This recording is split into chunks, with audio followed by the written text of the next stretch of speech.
The next hymn will be hymn number 251, He Lives.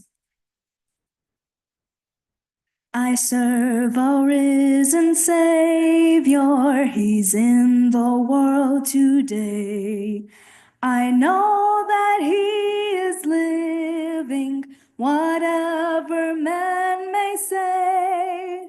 I see His hands of mercy, I hear His voice of cheer, and just the time I need Him, He's always near. He lives, Christ Jesus lives today. He walks with me and He talks with me along life's narrow way. He lives, salvation to impart. You ask me how I know He lives. He lives within my heart. Last verse. Rejoice, rejoice, O Christians. Lift up your voice and sing.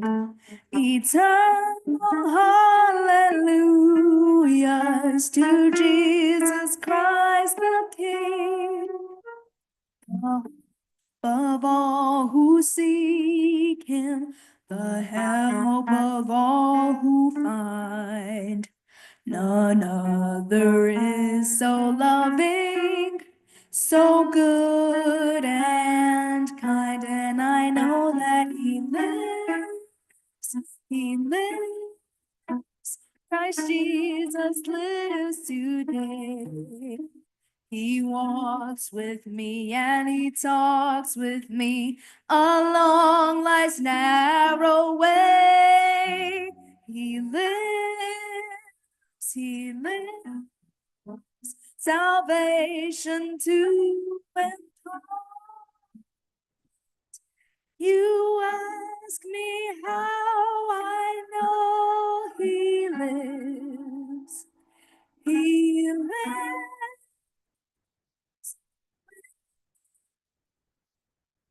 My heart. The last song will be hymn number 294, number 294, Power in the Blood. Would you be free from the burden of sin? There is power in the blood, power in the blood. Would you believe all the victory? There is wonderful power in the blood. There is power, wonder-working power in the blood of the Lamb. There is power, wonder-working power in the precious blood of the Lamb. Last verse. Would you do service for Jesus, your King? There is power in the blood, power in the blood. The day His praises to sing. There is wonderful power in the blood. His power, wonder-working power in the blood of the Lamb. His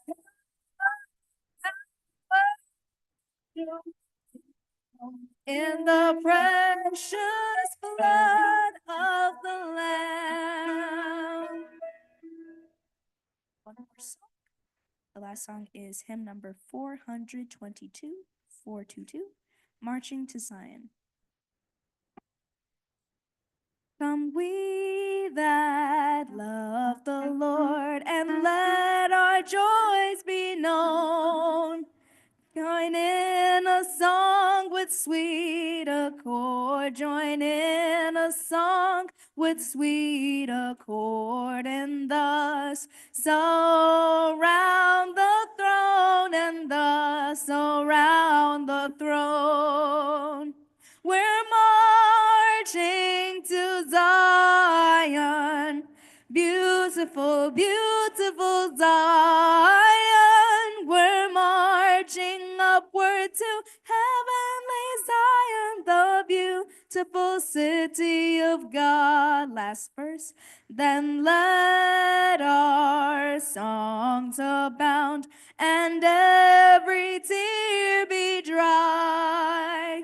We're marching through Emmanuel's ground. We're marching through Emmanuel's ground to fairer worlds on high, to fairer worlds on high. We're marching to Zion, beautiful, beautiful Zion. We're marching upward to heavenly Zion, the beautiful city of God. Thank you very much.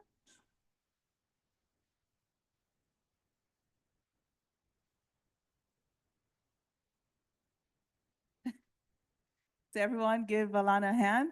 Thank you. It's amazing when you have children that can actually hold their own ground, right? So we literally hopped out of the car and I said to her, "You're up." And she said, "Okay." And it's a blessing to have that disposition. Now, I have been a member of this amazing church for all my life. Okay, like I was born in the church. Interestingly, every church I go to, the same thing happens. Everybody sits in the back and the far corners at all times. And I always ask, hey, can we all kind of get together in the middle? Like, and nobody moves. Like literally, it happens in every single church. I was hoping that this is a different church. So what I'm asking is that can we all just like fill in into the middle? So a little bit closer to each other, please. Can we do that? Please? This is not my home. I'm just passing through. I'm on my way to heaven, right? Let's go. So if we can all kind of fill in together so it's easier to have a conversation. Okay? You can't hear over here in the middle? Oh, really? Thank you. Yeah.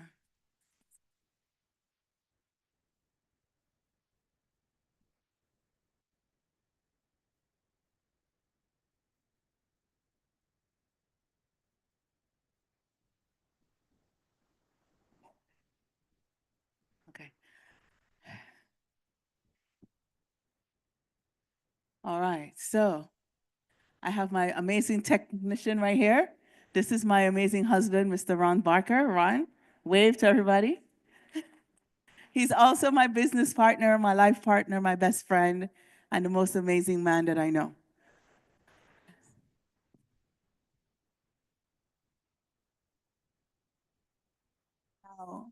I was hoping that we've had a packed room, right? I was told that everybody wanted to be here, and this was super important, and only the people on the left side of the room moved, and the right side of the people didn't move either. So I was hoping that these people on the right side over here can come a little bit closer, so I don't have to walk all the way over here to talk to them. I'm hoping, that's my hope. All right, the people in the back didn't move either, so I'm gonna have to go all the way in the back to find them, so. That's okay. The fourth row is pretty good. The fourth from the back is good. You can still be in the back, but not so far back. All right, so, so, so amazing. Everybody moved up one row and one to left. Okay, so my name is Esther Charles, as you know. I have, as I mentioned, been in the church all my life. This is my amazing mom who goes with me wherever I go, right? And my little one, my sister Princess. Okay, this is Lauren, all right? Now, what we have is a family business, We all work together, right? And I think you guys are comfortable or have worked together in the Lord. I've seen it. And I've known your pastor in New York. So I'm originally from New York, and I've known your pastor, and he knew Alana when she was this age. So Alana used to sing at his church at that age. So we have a long-standing friendship and relationship. And I was very grateful when he reached out to say he would like for me to come talk to you about finance. All right, so everybody's filling in. And with us today, not only do I have my family, my mom and my husband and children, but I have three actually, of my work family that I work with here today to support. All right, so I have Marlene here, so wave to everybody, Marlene. Everybody say hi. And then Eric, Eric and his wife, who's not here today, they actually are part of my leadership team, right? So they drove all the way in traffic for an hour to be here with me today. So I want to just, show them some love. All right, so, and actually have a guest speaker, zooming in from Atlanta to talk to you guys. So I have a lot put together for you, okay? So I would like for you to be interactive. I'd like you to ask a lot of questions. And considering the people who are here, feel my talk. All right? Just to make sure that it's beneficial to you. So I want to see by written hands, how many people here who are already retired? You're retired. Like you're not working anymore. You're retired. Okay. How many people are not retired? Next question. How many people are not retired? If you're still working, let me see your hand. Okay. You're still working? She's still working. All right. Wonderful. So it's about half, right? 50-50. So some are preparing for retirement and somebody already retired. Okay, so I recall walking into a room, and I've done this type of workshop for the past 10 years. Right? I've done many churches in New York, Connecticut, New Jersey, the tri-state area, while I was in New York. And this is the second that I've done since I've come down to Atlanta. And what I realized is that sometimes people think they've heard this before, so they don't show up. And at the time, the damage was there. So I want you guys to take some notes on the passages that work for you. I hope you have a pen at least, or if not, your phone, so you can pull those out and you can take some notes. And I want you to ask as many questions as you can come up with. Don't think of any, there's no silly question. A silly question is a question you never asked, right? I don't want to answer. So,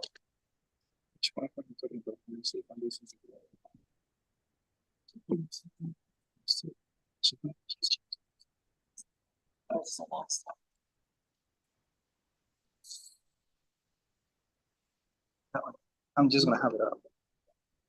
Okay, so I'm gonna download and have it up. Just as a screen. Awesome. First would be there. All right. Awesome. So, as we're going through our tech situation, we're going to talk a lot today about finance. I know we talked about, today's Stewardship Day, right? And I was very excited to see 3 of my favorite words, or my favorite letters. You had 3 F's off. You had faith. What else you had? There was 3 F's this morning. It was faith, finances, and family. You guys remember that? No, just me? Yes? It was just this morning. Faith, family, and finance. And in our business, we believe in the 5 F's. Faith, family, finance, fitness, and fun. That is how our organization would run. We believe that by affiliating with us, your faith will go stronger, right? Your family relationships will go stronger. You'll be more fit. You'll have more fun, and your finances would grow, right? So I saw you had like 3 out of the 5. I was like, oh, this is going to be exciting. So I get excited very easily. I hope you realize that by now. So, question before we start. Is there any question that you have that's burning on your mind? Any question you have that's burning on your mind that you said, I want this to be answered today?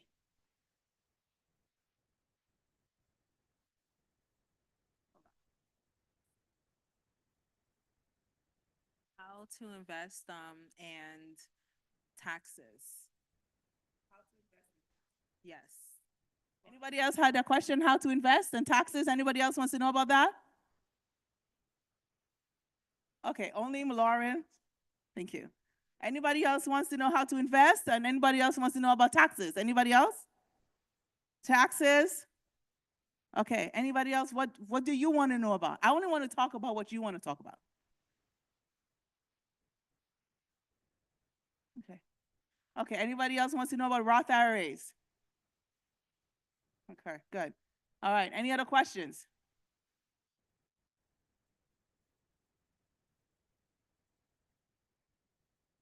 No. Budgeting. Okay, awesome. I love it. I love it. I love it. All right, so budgeting. So, yes, we're going to talk about all of that. And budgeting is the basic foundation. That's the first thing, actually, I want to talk about tonight. So, I'm happy that you had an interest in budgeting. So, for those who are interested in budgeting, Alana, I need your help. I have a form to pass out for you. Okay? So, for everyone who's interested in budgeting, I want you to pass this form out. There's a lady here in blue right there. Okay, this will help you with your budget. Anyone else? Right here. See, got a couple of people. More hands are going up. Right, don't take it if you're not interested. Okay, I really don't want to kill any additional trees. I'm trying to be, all right? All right, so this is very important. If you're going to take this form, all right, you must fill it out.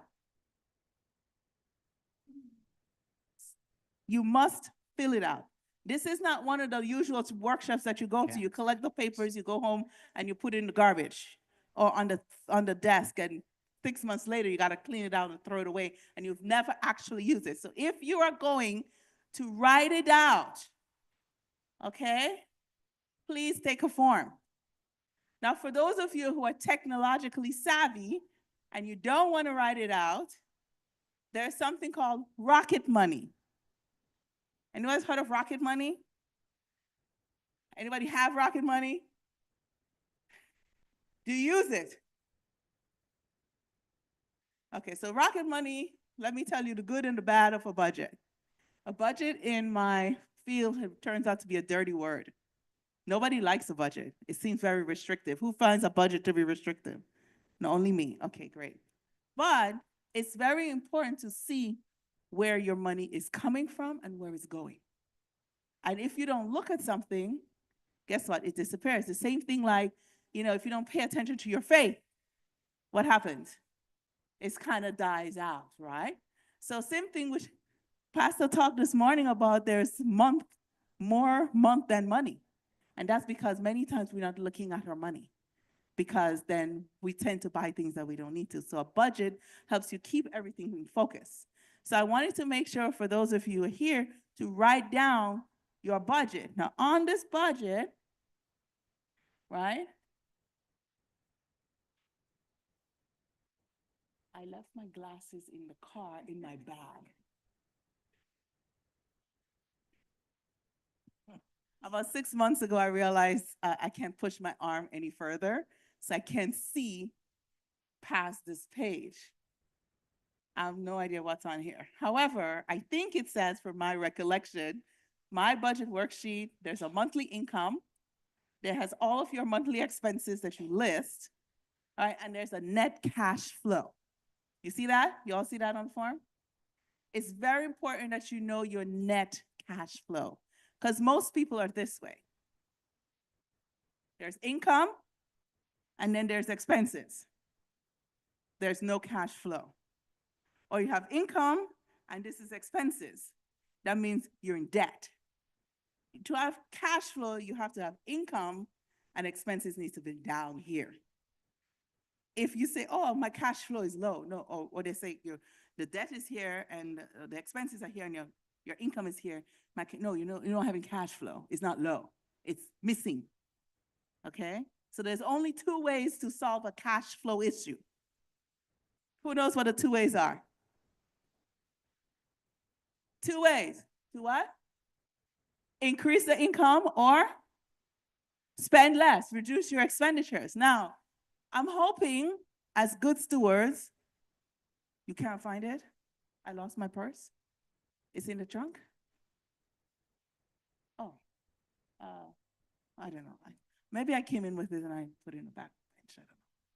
We'll find it after. All right, I know it's on the form, so we're fine. Okay, so it's very important that we think about that. A lot of time we choose career paths that doesn't align with our expenses and with our lifestyle. Nobody understands what I'm talking to. You all looked at me like I'm lost. Many times the things that you choose to do in life doesn't pay you enough money to live the way you want. Yes or yes? No? So at times it's hard to admit that you've made a mistake, right? But it's not a mistake, it's a learning experience, because guess what? If you knew better, you'd have chosen a different path, right? So then now you've learned this job, this career path is not working for me. I must make a change, or I keep doing what I'm doing, expecting a different result, which is insanity. And many of us have been insane for a long time. No? Not here. Different church. But it's really, really, really important that you pay attention to what you are doing in life. Because many times our current income source does not take us to where we want to go. It's like you want to go to the promised land, but you're in the wrong boat. As much as you think and dream, you got to get off that boat, right? Imagine you go your entire career and you realize you're climbing the corporate ladder and it's on the wrong wall, right? Because you have to think, how do I get to where I want to be? And a lot of that comes down to an assessment. You have to figure out how much income, how much money do I want when I retire? Who here has thought about that? Who here knows how much money you need a month? When you retire, you have a number. Like, I retire, in order for me never to work again, this is how much money I need every single month. You need to know that number, right? Because it's like, I want to go on vacation and you have no idea where you're going and you don't know how much it costs, right? So I want you to that's why your budget sheet is important. This is the foundation. You write on all of your expenses and you say, wow,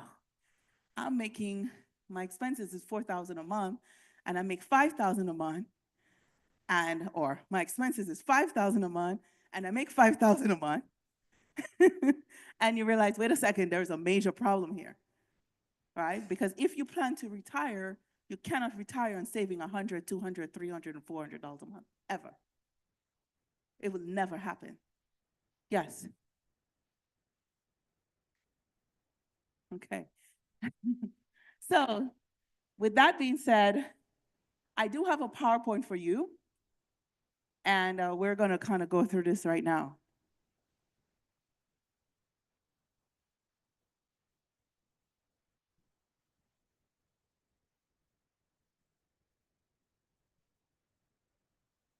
So I do have a PowerPoint for us. Let's see if we can get that up on the screen. And let's see.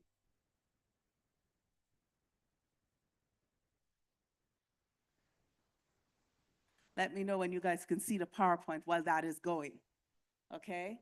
So I hope you guys are writing down on your paper how much income you need. You did that already? Nobody wrote it down. You could text it to yourself. That's also a good idea. You know, in your phone, you have a note section. Like those of you who don't have the paper, like you gotta write that down. And the reason why this is important is because you need to have a financial strategy that should guarantee when you get to retirement and you stop working, you have enough money. And a lot of times we never look at the ending side. We say, oh, well, I can only afford to save $300 a month. I can only afford to save $500 a month. Well, I can only save $1,000 a month, but you have not yet assessed where that is going to take you. True or not true? True, because we just save and we expect when we get to retire, we're going to have enough money. True? Only the people who retired not answering at all. They said that I'm not saying anything because that don't tell on yourself. That's okay. But the bottom line is this: it's very important to do this exercise, right? And I'm gonna go over some basic concepts with you tonight that you need to have in your portfolio. Okay, are we good? All right, so we're going to talk a little bit about asset accumulation. Who's excited? Asset accumulation, yes? All right. How do I control? You control? All right. So today we're going to talk about understanding the financial markets. We're going to talk about how money works, understanding mutual funds. Anybody wants to know what mutual funds? Mutual funds, understanding risk, inflation, taxes, wealth formula, asset allocation, all of these fantastic topics. And with that being said, I want to talk a little bit about the index market. Anyone heard of the index market? Anybody? The market index, anybody heard about that? What? No? You don't understand it? Ah, awesome. So I'm actually going to have a second mic. Do you have a second mic? Okay. You had a question? Okay, so give her the mic, please. Yeah, all right. All right. Good. Hello? Okay, great. Thank you. All right, so an index, and I took this out. I want you guys to take snapshot pictures of this, because sometimes you hear things, it goes through your mind, one air in, one out, and you never remember what happened from this morning, the 3 Fs, right? You see what I'm saying? Because it was this morning and nobody remembered the Fs. So I'm saying if I go through all of this, probably by tomorrow, you don't remember anything I've said. So please take a picture, right? An index is a statistical indicator that measures and reports the change in the markets of different groups of stocks, okay? So you have different types of stocks. So they may go up and they may go down. One thing we know about the stock market is that it goes what? Up and then it goes where? Okay, can you predict? Ah, very, very much. Excellent. You guys are awesome. There are 3 major indexes in the United States, right? Dow Jones, S&P, and NASDAQ. You guys have heard of all of them, yes? Great. See, you guys know stuff. This is good. All right. So there's a bunch of companies. There are top 30 companies that in the Dow. These are pictures of that. You can take a snapshot so you know what's in there. You should only invest in something that you buy. If you're not buying it, you shouldn't invest in it. Right? If you're going to do stocks, basic stock 101. If you're not going to invest into something, don't buy it. I mean, if you don't use it, don't buy it. Make sense? Because you don't understand it. Why are you investing in something you don't understand? Okay? Make sense? All right. S&P is the top 500 companies in the US. These change every year. You got to make sure they're top 5 companies. Please take a snapshot, top 500 companies. Right? Very, very good. All right. So this is the US market. NASDAQ, 4,000 companies. Apple, Microsoft, Google, Intel, Tesla, right? There's international options as well. So I want you to pay attention. Top 4,000 companies, right, in the market. This NASDAQ is very much into technology. So if you think techs are going to go up, if you think that, you do NASDAQ, right? As a index, it's the group of funds. So it's not choosing a particular company, it's a group of companies, right? Make sense? Okay, very, very easy. I'm making this like invest 101, all right? Money market funds. Who's heard of money market funds? Anybody have money market funds? These are short-term, low risk, short returns. The returns are lower, right? Because it's short-term, 1 year, right? You have T-bills, CDs. Who's here? Anybody know anything about CDs? Ah, you guys know about CDs. Great. CDs are doing great now. But who remembers a CD 3, 4 years ago? They barely gave 1%, right? But now CDs are doing a lot better than they were. Are they guaranteed to stay at the 4% and 3% that you're getting right now? It's not guaranteed, it changes. So don't get too excited and tied up in your CDs forever, because it goes up and it goes down based on the market. Okay, so keep that in mind. Mutual funds. Yes. Repeat. At your age, you cannot do money market. Okay, but I don't know how old you are because you look young. You know, we don't crack at all. Everything looks nice. It's just the gray hair that's giving you away. That's it. So the older you get, some things are important. Stability. All right, you can't take a lot of risk. The older you get, traditional market advice. So there are basically a couple of options for you. You have CDs and you have fixed annuities. All right, or fixed index annuities. Those are the options.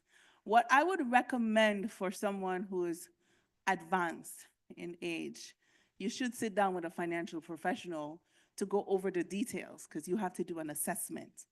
And based on your assessment will determine which plan is best for you. Make sense? So don't just go to the bank and pick mutual fund or pick CD or pick whatever. You need to do a proper assessment, because not every person has a different assessment that must be done for them individually. Okay? All right. So mutual funds has been around since when? The 1920s, right? That's when it first started. Now we're about 7,000 different mutual funds, and they all sound fantastic. But guess what? Okay, good. See, you guys are great. Pensions, 401ks, IRAs, all invest in mutual funds. That's the core of all of those things are different types of mutual funds. Okay, so very, very important that you pay attention. So more than likely, if you have a 401k, a 403b, an IRA, a 457, a TSP, pension, you're in mutual funds. Say that again? If you have any of those types of funds, accounts, you're in a mutual fund. Yes, that's the underlying, like the belly, the core of what you're investing in. It's just that 401ks are public, 457s are government, 403bs are nonprofits, but they all function the same way. Got it? You good? Yes? Okay, cool. Awesome. It's very important that you start if you haven't started yet. Okay? So if I were to ask you a question, would you rather have 1 penny today, right, that compounds daily, or $1 million right now? What would you choose? You got $1 million right now, or penny that compounds daily? Huh? You guys are cheating, right? I thought you guys not gonna look at it. We're in church, right? If it compounds daily, at the end of 30 days, you get 5.3 million. Do you guys understand the importance of compounding? Okay, there's something called the rule of 72. Who here has heard of the rule of 72? One person, and my daughter. Okay. The rule of, and my mom, you can't answer. Both of you disqualified. Marlene, you're disqualified. You got rule of 72. Do you know how it works? You do. The rule of 72. Let me tell you how it works. How much you do? If you didn't write anything else down, this is the only thing you write down. And I'm assuming doubling your money is important to you. Yes? You take the number 72, you divide it by the interest rate you're getting, and that tells you how long it's going to take your money to double. Period. You take the number 72, divide it by the interest rate you're getting, And that tells you how long it's going to take your money to double. It also tells you how long it takes your credit card to double, and also tells you how long it takes your mortgage, whatever you started your mortgage out with, to double as well. Every single thing in the industry that deals with interest follows this rule. So think about it. Hey, my credit card is 18%. 18 into 72 is 3. So every 3 years, my credit card debt doubles. My credit card is 29%. Every 2.5 years, my credit card debt doubles. This is why it's so difficult to get out of credit card debt. But you turn around and you're saving in the bank and you're getting 1%, it takes 72 years for your money to double in the bank. Do you understand? Am I clear? I want to make sure I'm crystal clear. So the question is, what interest rate are you getting on your current accounts? And what interest rate are you paying? You see why an assessment is important? Because a lot of times we don't assess. What does the Bible say? Look into the whole matter of what? You got to look into the whole matter. You got to investigate the whole thing. Many times we're involved in different strategies or different things and we don't investigate. We just, well, I'm investing in my 401k and when I retire, I hope to have it. No, hope is not a strategy. You have to have a specific plan. When Noah was building the ark, did he have a plan? Really? They had how many nails, how many this, how many buckets. He had every single thing laid out. And what happened at the end? An ark that floated. So how do you think to build the ark of your retirement and you don't have a plan and expect not to have holes in the boat and it's sinking and falling apart? Okay, very important. So I'm going to fast forward through this. This is a compounding dollar with taxes and without taxes. Please take a picture. All right, if you have a dollar that compounds without taxes becomes 1,048,000. With taxes only becomes 28,000. Taxation is something you must understand. And if you don't study it, you will end up with $28,000. The average person between the age of 60 to 69 only has $182,000 saved for retirement. The average person between the ages of 60 to 69 only has $182,000 saved, period. Average, right? So think about where you are right now, how much you have saved. Do you have more years in front of you or behind you? Behind. So therefore, do you think you need to employ very important strategies that takes into account, 1, compounding, and 2, taxation, to make sure you end up with where you want to be? What's important in your life? What you need to learn about? Interest, compounding, and taxes. All right? I want you to circle that on your paper. This is school, guys. This is not, let me come and listen to Esther. No. Gotta write it. You know when you go to school, you take notes and you circle things, underline it, like draw a square box around it, highlight. I should have told you bring your highlighters. All right. If you have children, and if you are young, it's very important you start saving early. If you're unmarried, I recommend you stay at home with your parents as long as possible and save. You know, save. Why? Because once you go out there, the money you're paying for rent should have been what you were saving, when you could have stayed home and saved that. Okay? How much is rent today? Rent and lights and gas and like all the stuff you have to keep paying, like it costs you, how much does it cost to run your household? Imagine if you're home with mom and dad, you can save. This is an example, simple, of saving $300 a month, $3,600 a year from 25 when you graduate college to 31 until you get married. Put in a total of 24,000, 34,000, you stop saving because now you're married, you have mortgage, you have kids, no more saving. Guess what? At the end of this, total contributions in column 1, 25,000 roughly. I can't see anything on this. And you end up with 128,000.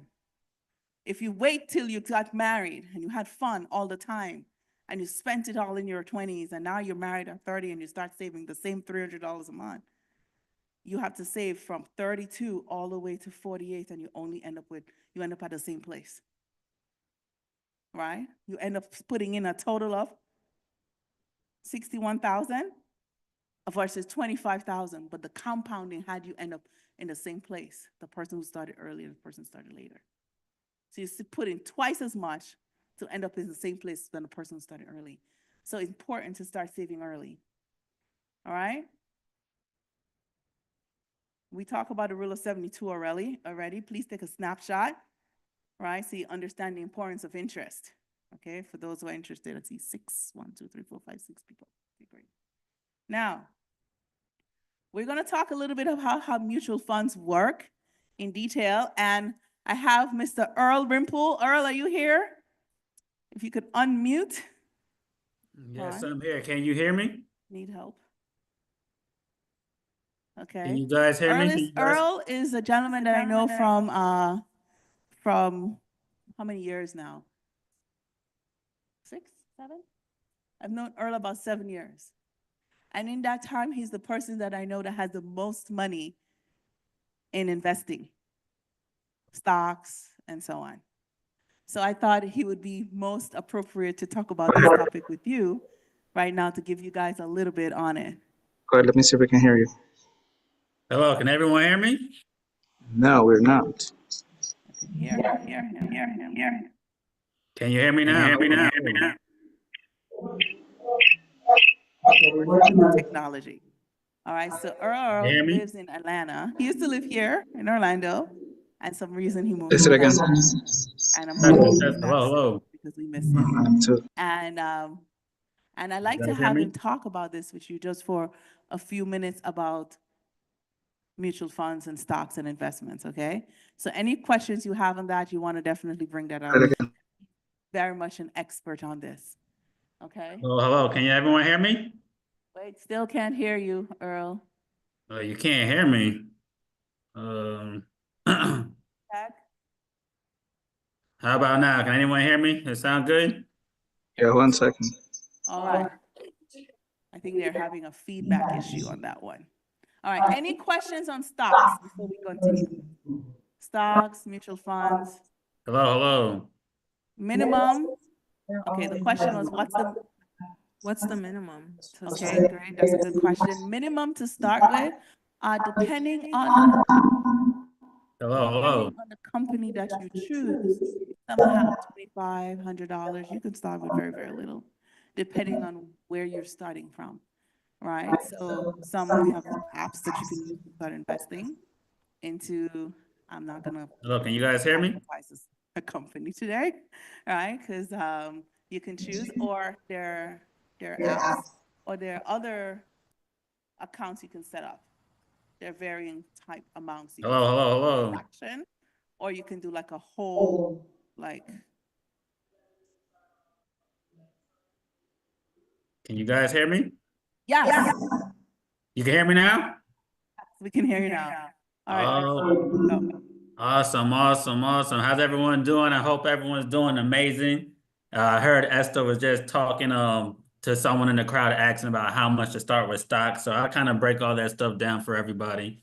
But the first and foremost, before I share my screen, when it comes to investing, guys, I always say when in doubt, zoom out. Okay, what does that mean? When in doubt, zoom out. Is a lot of times when folks are looking to start investing in stocks or mutual funds, that a lot of things they see, it's been a bad month this month, it's been bad last month, I just want to move all my money. So I always say, look at the long-term track of what's going on to really understand how that works. And before I go, I'll say real quick a little bit about myself. Like me and Esther, like she said, we've known each other for 7 years, courtesy of Eric that's been here. We've known each other for over a decade and all. But my background's been investing. I've been investing in the stock market since 2004. So I've made 7 figures. I've lost 7 figures in the market. So I've seen how it all works. So it's kind of understanding and educating how that is. So definitely, if anyone has questions, you can feel free to ask. And to answer the first question that someone asked, how much money should I start with? Esther, you said that great. A lot of times we say $500 is what some folks could start with on a minimum amount. But I always tell people is you don't want to put all your eggs into one basket. So as you're starting to invest, look, you want to think if I'm going to start in the stock market or investment world, what can I have or how much money do I need to have 2 to 3, possibly 5 different stocks? So if one goes good, the other one's doing bad, it can kind of offset each other, which is also how mutual funds and all that works. So what I'm going to do is I'm going to share my screen, which is the same PowerPoint. Esther, let me know if everyone could see my screen. Yes. You guys can see my screen? Okay, perfect. All right. So hold on just a moment, everyone.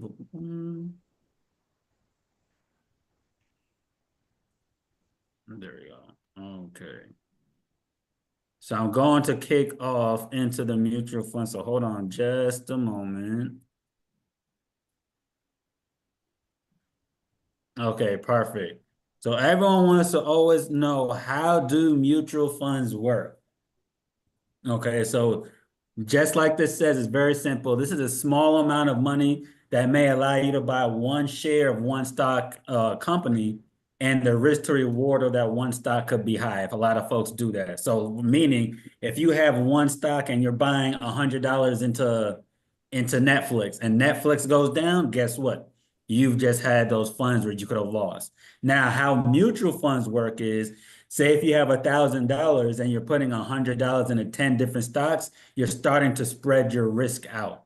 So what that means, folks, if now instead of having a mutual fund is instead of having one specific stock, now you're having access to 10 to 50 to 100 within that mutual fund. So if you have a mutual fund that has 50 different stocks, if 5 or 10 are doing bad, the other 40 are doing good. All right. And then next week, if another 10 or 15 are doing bad, the rest of the mutual fund is doing good. So this is why a lot of companies, like when Esther said, a lot of your pensions and 401ks, how they able to continuously make money for you is because they have them inside of a mutual fund. So if certain stocks are doing bad, the rest of the stocks in the mutual fund are doing good, which allows your 401ks and all your plans to continuously have growth. So you're not just figuring out one spot, you're having everything, which like this shows here, a mutual fund is a pool of money from investors. So each fund has a specific mandate or purpose. So we're pooling our money together. So as everyone here has 10, 15 people invested into the mutual funds, all of our funds are working together. So it allows you to have more bang for your buck when you're investing money. So instead of investing, say, you might be investing $100 a month, but you have 50 people doing the same thing. So now you have that $100 from all 50 people putting money into that mutual fund, which allows you to have a bigger bang for your buck. Now, there are different types of mutual funds.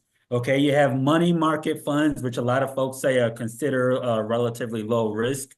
Or then you have bond funds, and bonds are, for those taking notes, understand when you hear the word bond, is a fancy way of saying loan. So when you hear there's government bonds out there, that means they're government loans. Okay, so when you have a bond fund, that means you're buying different corporate bonds and they're pretty much loaning you those funds to be able to have inside that mutual. Then you have your stock funds. A lot of you probably are very aware of your stock funds where you buy shares in the company. When you hear people say, oh, the company has a board and people are buying shares into the company and everyone has 49% worth of the company's value because the companies let those shares be out to the public. That's where stock funds come. And then you have your balance funds, which is a mix of stocks and bonds. So you have some stocks, you have some bonds, which like I said are loans, and you're putting those together to be part of your mutual funds. Now, the reason why, guys, this is a great strategy to have is because once you're having mutual funds with those gains, you're allowed to pretty much benefit off of everything. So you're not just focusing on the S&P 500 or the Dow or the NASDAQ. You're having everything work together to give you the best bang for your buck inside your mutual funds. Now, you also have types of stock funds, because remember, mutual funds and stocks work hand in hand. So the different type of stock funds out there, you have your growth funds, which focus more on capital appreciation. Okay, growth funds, when you're talking about stocks and mutuals and everything, they're focusing more on capital appreciation. That's when you hear your quarterly, hey, the end of March, Apple, they had their quarterly review, and the company's up X amount of dollars because they're focusing on the growth. Okay. Then you have your value funds where you're focusing more on stocks that are deemed to be undervalued in price and likely to pay regular dividends. Okay. For a lot of folks who don't know, dividends, they're not stocks, but they're a part of your stock. So if you have a stock, for example, my favorite stock is AT&T. I have stocks in AT&T, and then every quarter they pay out a dividend. So for you having that stock, you could get paid out quarterly. Now, the value funds, the reason why that's so huge is because those go for a lot of companies that should be valued a little bit more. But since they're valued a little bit less than they should be done, they have the dividends kind of as a spice the deal up for everybody. So dividends is huge. For those that don't know, if you're looking to start a portfolio, for anyone that wants to start investing for the first time, I always say look for stocks that pay out dividends. Why is this so important? Is because dividends can pay you out and you could create your own passive income through your dividends. Okay, you could create your own passive income through the dividends of owning stocks. So I always say you have AT&T, the stock code is T. So if you're ever looking online, just type in T, that'll present AT&T. Then you have a Duke Energy, which is DUK, DUK for Duke Energy. And then you have Altria, which is MO, Altria. Now, the reason I'm telling you folks this, if you were to purchase these three kinds for the first time you're looking for stocks, you get your AT&T, Duke, and Altria, you can get paid out every single month, the actual dividend check. So you can kind of start setting yourself up to create your own retirement from a dividend from these value funds without actually touching your stocks. Guys, that's huge. Now we have our index funds, which aim to achieve returns similar to indexes. So index funds kind of mirror a certain place. If it's S&P 500, it will mirror that. If it's a Dow, it will mirror those. And then you have your sector funds, which focus on special industries, like it's biotech, energy, real estate, emerging markets, whatever it is. If you're getting these certain kind of funds, for most of you guys that know, like right now, tech is huge. Everyone wants to get into tech. That's a sector. You have your pharmaceuticals, a sector. Your energy is a sector. Your commodities, a sector. So when you start looking into mutual funds and stocks, you want to make sure you could get a little bit of everything that is there. Now, the big question people always ask is when you start getting stocks and you start getting all these things, what are the fees? What are their expenses? So with that being said, understand that fees and expenses, they vary from every fund. Funds with high costs must perform better than low costs, so they might have a different expense to you in that case. Now, mutual fund charges include but are not limited to front-loaded, back-end loaded, purchase fees, redemption fees, exchange fees, account fees, plus annual operating expenses such as like your management and all these fees. What this means, folks, is anytime you start investing, understand that if you're putting money up front, if you're moving your money, you're going to have all different kinds of fees that can be. Sorry, one question. Sorry, just to interrupt. Can you repeat all of the fees that we have right here, please? So everybody can see it. Oh, repeat all the fees? Yes. Okay, yeah. In your mutual funds, you have a front loaded, which means you're putting in a whole bunch of money right up front. I want to throw $100,000 into my mutual funds instead of, doing something monthly. Then you have back-ended, that means you're loading it towards retirement. You're just trying to put a whole bunch in there. Purchase fee, just to purchase a mutual fund, you have to pay for those. You have redemption fees. You have an exchange fee once you're moving it anywhere else, and account fees. plus your annual operating expenses. They have all different kind of annual fees, like your management fee, distribution, service fees, all these different expenses. On a general, when you start talking mutual funds and a lot of your 401ks, you could average anywhere from 1.5 to 2.5% of your whole fund due to fees. So remember that from 1.5 to 2.5% of a lot of these accounts can just be fees. Now, that might not sound like much, but if you have, say, a 401k that's averaging 4 to 5%, that means you lost 1/3 of your whole 401k due to fees. Same thing for mutual funds. If your mutual funds getting 6, 7, 8%, you just lost 25% of that mutual fund just to the fees and the expenses. So as you're looking into these accounts, same thing like stocks and all, you want to make sure you're understanding all these different fees and how you're touching them. Now, it's not on this form, on this slide, but I always tell anyone, if you're looking to invest, you have to understand once you start touching your money, you could be more inclined to be taxed on capital gains tax. So anyone that's looking to start investing, understand capital gains tax. If you're touching your money within that same year, if that's mutual funds, stocks, whatever it may be, if you're touching your money, like you buy a stock right now in March and then you sell it in April or May, you're going to have a higher capital gains tax than if you leave it in there for a whole year.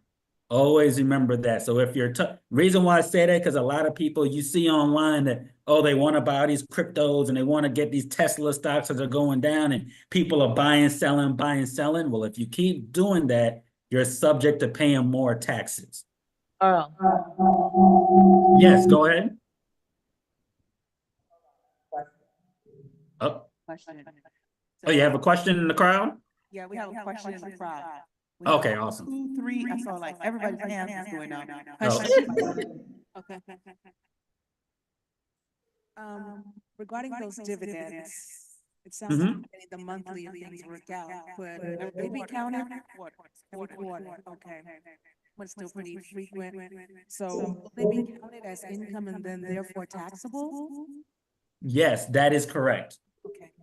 If you're having your dividends, I always tell when you're having dividends, some people, like what I do personally, I reinvest into whatever it is. So I reinvest into that same stock. But once you always remember, once it comes to anything, stocks, 401ks, mutual fund, anything, once you touch something physically, take it out of that account, it becomes income. And once you have income, then you're subject to be taxed. So in that case, so dividends is right. You can't have it quarterly. So they regularly pay out every 3 months. But the 3 I told you guys, if you get those 3, you would have one of them pay out every single month. But do understand is you're gonna get in the mail once you at the end of the year, like when you get your W-2s or if you get a 1099, any kind of form, they're gonna send you a form as well if you start taking out from your dividends. So expect to have that as part of the taxation. But it's an excellent question. One more question. You mentioned all of the fees that come along with it. What about NTFs, non-transactional fund fees, mutual funds? I'm getting a little bit of echo. You said for ETF, the fees on the ETFs? No, what about NTFs, non-transactional fees? Mutual funds that come with non-transactional fees, NTFs. Hold on, guys. I'm getting a little bit of echo from the computer account actually, so. Let me turn them up. NTF, can you hear now? Non-transaction. Okay, that's a lot better. So I apologize, but if you ask the question again, I should be able to hear everything. Yeah, I was asking about non-transactional fee mutual funds, NTFs. Okay, you wanted to know how those funds work, how those fees work? I know how they work. I was just wondering, you mentioned all of the fees that come along with the mutual funds. But I know that mutual funds that I invest in, they don't have any transactional fees that come along with it. So I was wondering, are you avoiding them, or is there something you feel is better than them? Well, no, you're right. For the NTF funds, you don't have those fees. I don't say it's another way of if you want to diversify your portfolio, to have if you want to have regular mutual funds and then have your NTFs as well. in that case, because the main reason, because what you could do with those NTFs is that you could actually sell those shares without having like the commission fees or all that the actual the brokerage has for you. So if you have a regular mutual fund, how you're taking care of everything and someone's managing it for you, if you have your NTF, since you don't have to worry about anything like that, you could kind of eliminate all those additional fees. So they still will have NTFs will still have like your management fees and smaller operational costs, but you're not having all that fees and taxations as a regular mutual fund. Question, two more questions. Is there any way to go around those fees, especially with the taxations? And second thing, playing devil's advocate, they're the millionaires who do these index funds, mutual funds. How do they get away with, you know, the non-taxes, or do they get away with it? Or is it just something that they do? Right, got it. Well, there's a lot of different ways where you can avoid a lot of these taxations if you're on the millionaire side, and a lot of that's going through businesses. They're either going through businesses, they're going through losses. Like I'll tell you what I do for myself. And mine's if I have any losses, I could claim a loss on any of my mutual funds if it's down. Or if I do have a gain on those mutual funds, I have everything go out through my LLC, which is elected as an S corp. So when I do, because I do a lot of investing, I actually have all my transactions go through an actual business entity. So once it's going through that business entity, I can write it off multiple ways. I could do executive bonuses. I could do for vehicle deductions. I could use a 408M, which is artwork. I get a lot of artwork when I'm in Orlando in Winter Park, and I could use a lot of that to offset some of my fees. So it's a lot of offsetting, which is why you hear a lot of wealthy and millionaires doing a lot with artwork and a lot of other things, because you're going through a business and it allows you to kind of eliminate everything because you could use other taxation to offset it. So that's like the way I would say a lot of folks go around it. Or a lot of times you're not touching these accounts. Meaning for me, I do a lot with the exotic cars. You know, I'm an exotic car collector. But what I do is, since I have stocks, I'm not taking my stocks out. I'm pretty much using my stocks as collateral. So I'm not actually touching it. But since I have 3 million in stocks, for example, you have 3 million in stocks, I could say I'm using 30-40% of that as collateral, which could be, you know, a million at that time. And then I could use that as collateral to purchase something. So once you start having these mutual funds and stock accounts, you're technically not moving your money. I'll give you a prime example. Look at Elon Musk. When Elon Musk ended up buying Twitter, he used his stocks. He didn't actually sell his stocks. So he didn't have these mutual fund fees or stock market fees. He kind of used it as collateral, since, hey, you know, I got this much, I'm gonna use it for collateral to buy Twitter, but this is still into my account.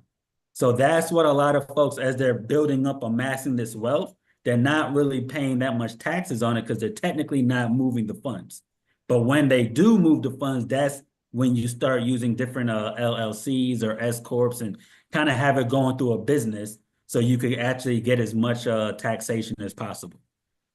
1 second, Earl. I actually have, Eric is gonna share a little bit more light on that. So he does a lot of this, what we're talking about. So I wanted him to share a little bit on this. This is Eric Gerber, everyone.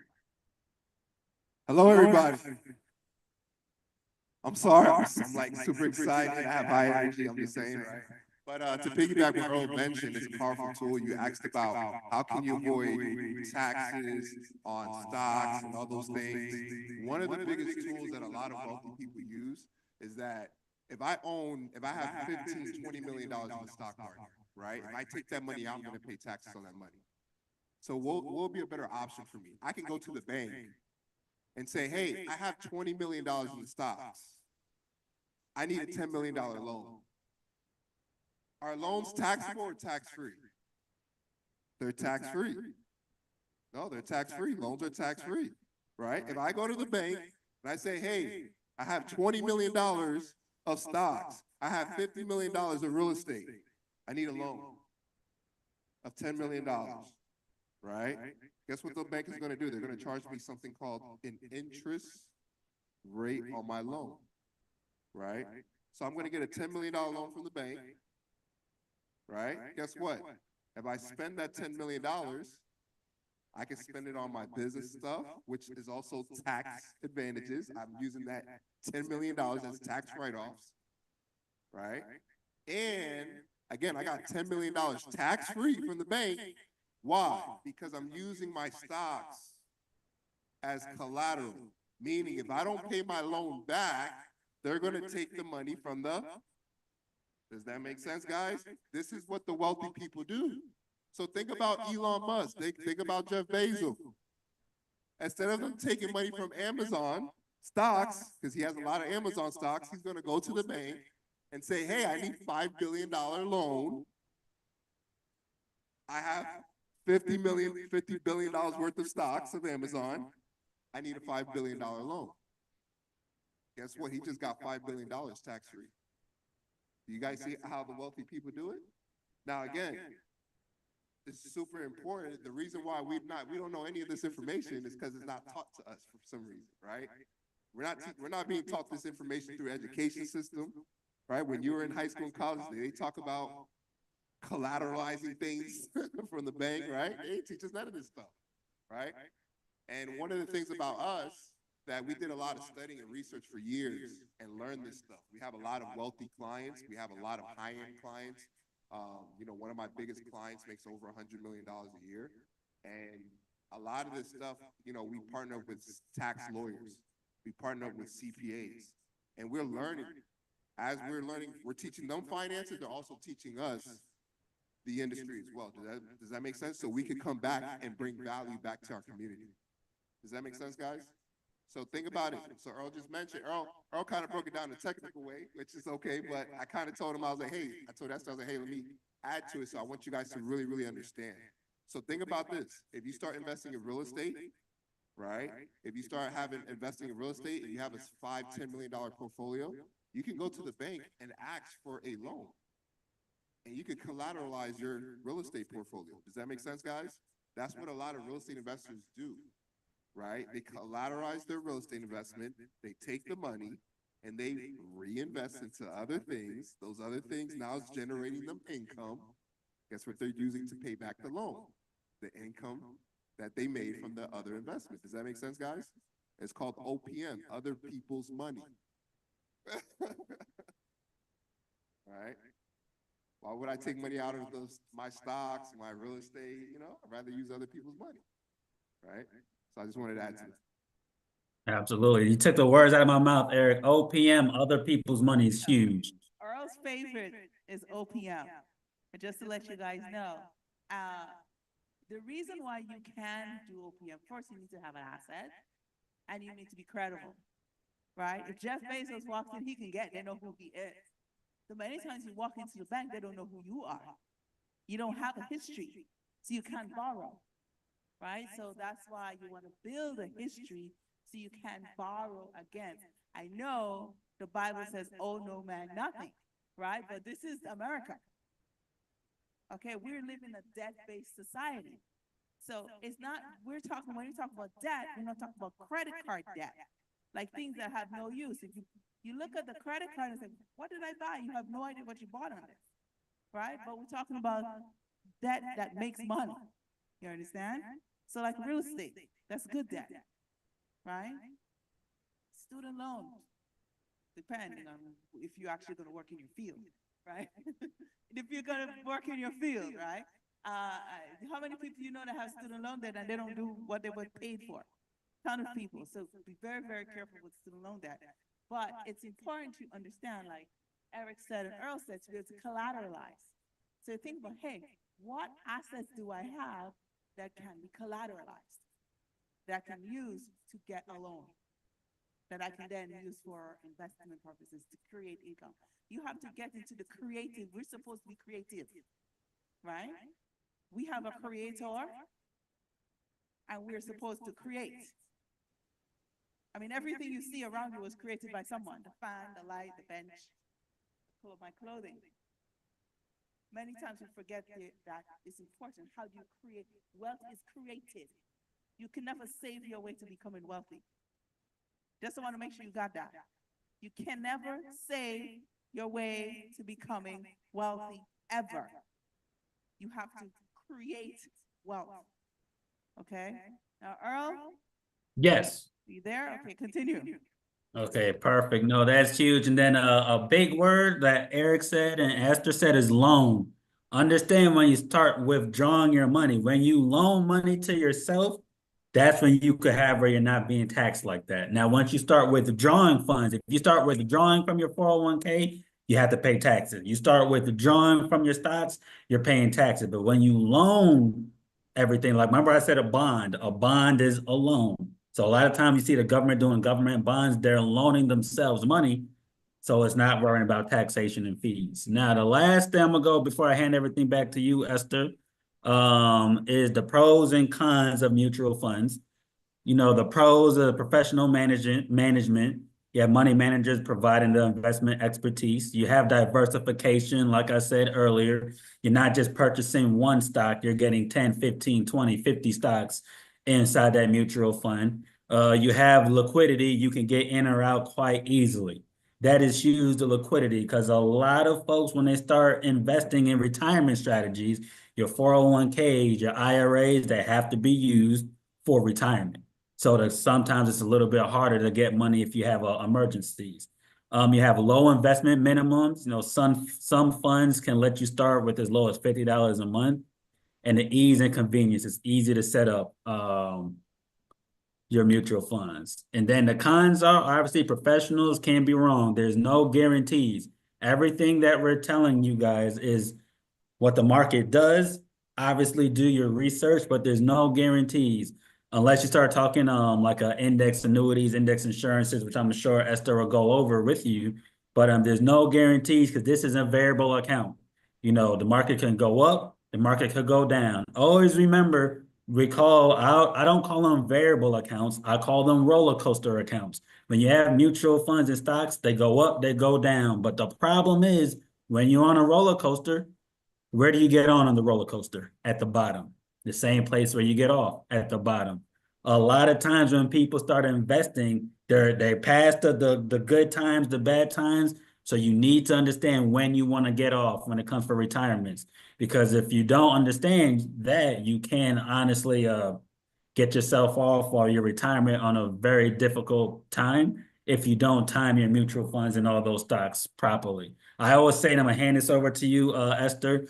We have something that we call the retirement red zone when it comes to stocks and mutual funds. The retirement red zone, this is very important, is the 5 years before retirement and the 5 years after retirement. Okay, the retirement red zone, everyone, is 5 years before retirement and 5 years after retirement, meaning when you start looking at investing right before you retire, you don't want to have your money in these kind of accounts where you could have a loss. You want to start looking at what we call rollovers or strategic rollouts. How can you start moving your money? So like the question was earlier, so you're not paying as much taxes or move everything to a tax advantage tax-free accounts. So that is huge. So I'll end there. And I'll let Esther take back over the actual, unless there's any more questions in the audience. Okay, we had one more question. Okay, absolutely. I have a question on 401k. If you borrow money from 401k and you opt to pay for the money you borrowed, are you still taxed on it? If yes, how can we prevent that? Okay, wait, what's the question? If you opt to pay what? You opted to pay every month on the money you borrowed. Okay, so you repay. You took a From- loan or you took a Well, withdrawal? from your money, 401k, and then you're paying for it. Okay, so, 401ks are very interesting, right? 401k is very interesting. If you're pulling money out of your 401k, the question is what you're doing it, using it for, right? Depending on what you use it for, determine the terms, right? So for example, right, Eric, I need a 401k specialist come over here. 401k, if you're gonna, right, usually you pull money out of your 401k, they're gonna charge you like 10% penalty before you're 59 and a half, right? And they're gonna charge you taxes, right? Remember, the money in your 401k does not belong to you. It's some of it's yours and some of it's Eric, Mr. IRS, right? So you have a partner in your 401k that you think is yours, right? So the question she asked is this: if she's paying back a loan from a 401k, does she still have to pay taxes? Yes. IRS? Oh, theirs. It's my money. No, it's not yours. No, it's not. Okay. IRS stands for I'm really sorry. No, but if I borrowed it, I'm borrowing it. I'm not like taking it. I borrowed for to be paying for that, whatever amount they want me to pay to offset that money I borrowed.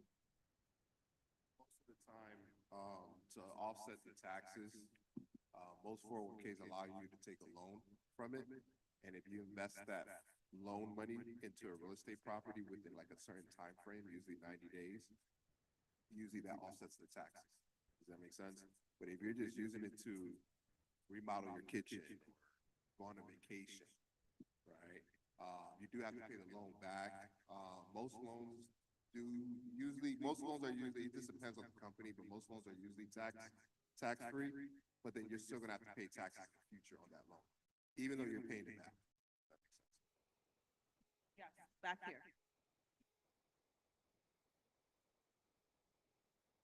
There is a difference, a 10% difference.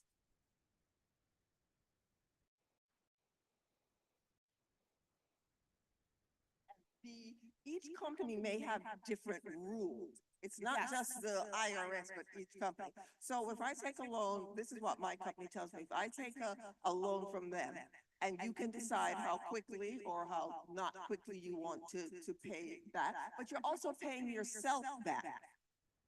Right? So that is something to consider, also. That is correct. So what they're saying is that if you're taking this money out to do whatever you're gonna do, there's an opportunity cost that you're missing if the money's not in the investment. So that's part of the payback process. No. So the penalty comes if you liquidate. So say, for example, I know a lot of people, they move from one job to the next, or they have an emergency, and the loan amount is not sufficient. So they take the money. When you take it, there's a 10% penalty, and there's taxes. So if you're in a 22% tax bracket, 22 plus 10 is 32, you just pay 32% on that money. So you're losing.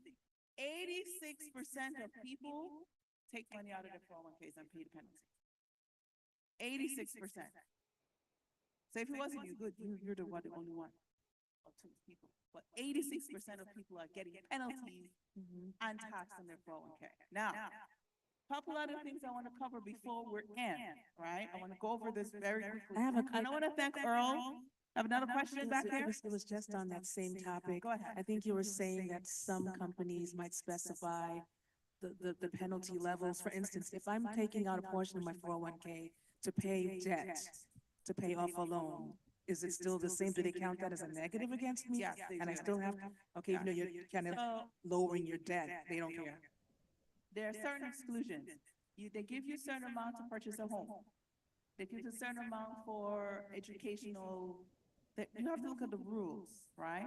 Some companies allow, so your 401k is just riding the market up and down, whatever happens. You wake up this morning, you have money, you wake up tomorrow, you lost 50%. You wake up tomorrow, it goes up and down. And they tell you, listen, don't really worry about it. If you're young, you can always recover. Right? They tell you, don't worry. You have time, you're gonna get back. Yes and no. So if we had started in 2000 and you had 100,000, right? The market goes down, it comes up, it goes down again in 2008, you end up with 100,000 in 20, right? In 2010, 2000 to 2010. That's a decade. It went up, it went down, went up. You said, well, I didn't lose any money. But if you had 100,000 and it goes down to 50, right? You have 50,000. Okay. If the market goes back up by 50%, how much do you have? 100,000.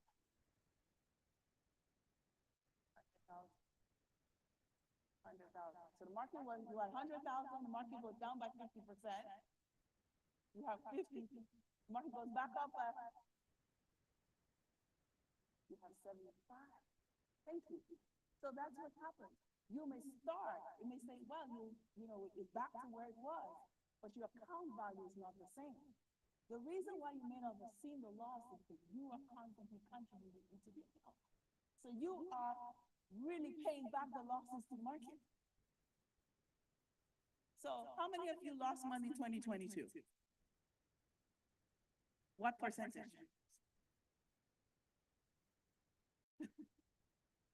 So the average person lost about 20% in 2022. In 2008, you lost about 40%. Right? How much did you lose between December to now? Nobody's looking. Right? So there's, how much? Quite a bit. I have a client, she sent me her account from December to today. She went from 1,050,000 to 950,000. How much is that? 100,000. She's sick. 20 years she's been investing her 401k. She has $1 million, and in less than a few months, she lost 100,000. Okay? The challenge that you have to understand about these accounts that Earl mentioned and that Eric mentioned is risk. You have no protection from losses. Right? So if your account is 100,000 and it goes down 50%, you have 50,000, it goes back up 50%, you have 75,000. But if you have 100,000, the market goes down by 50%, you didn't lose any money, and the market goes up by 50%, where are you? At 150,000. So the difference in that scenario is 75,000. 75,000. This is the importance of education. You said, why are you taking so long to go over this topic? Because you have to understand where you are. No, well, listen, you have to pay taxes. Okay?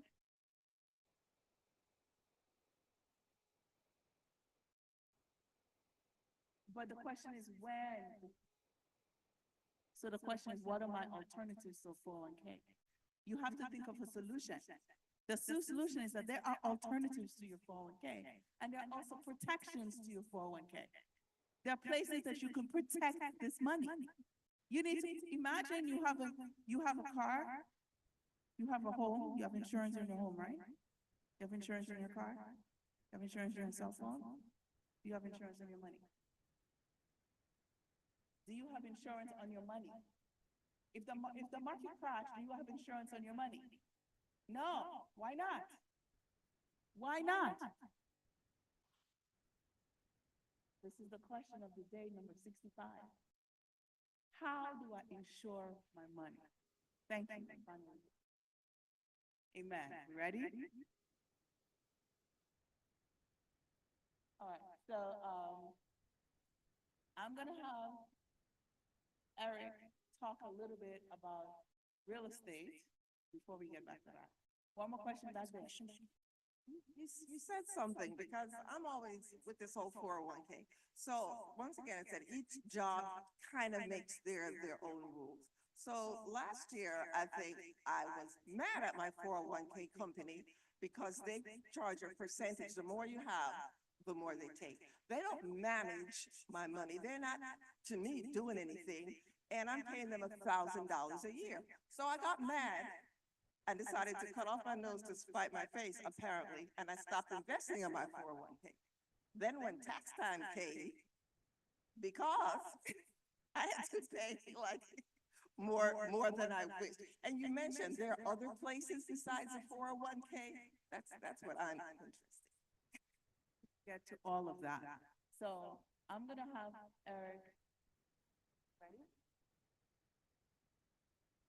I'm gonna have Eric talk a few minutes. Yes.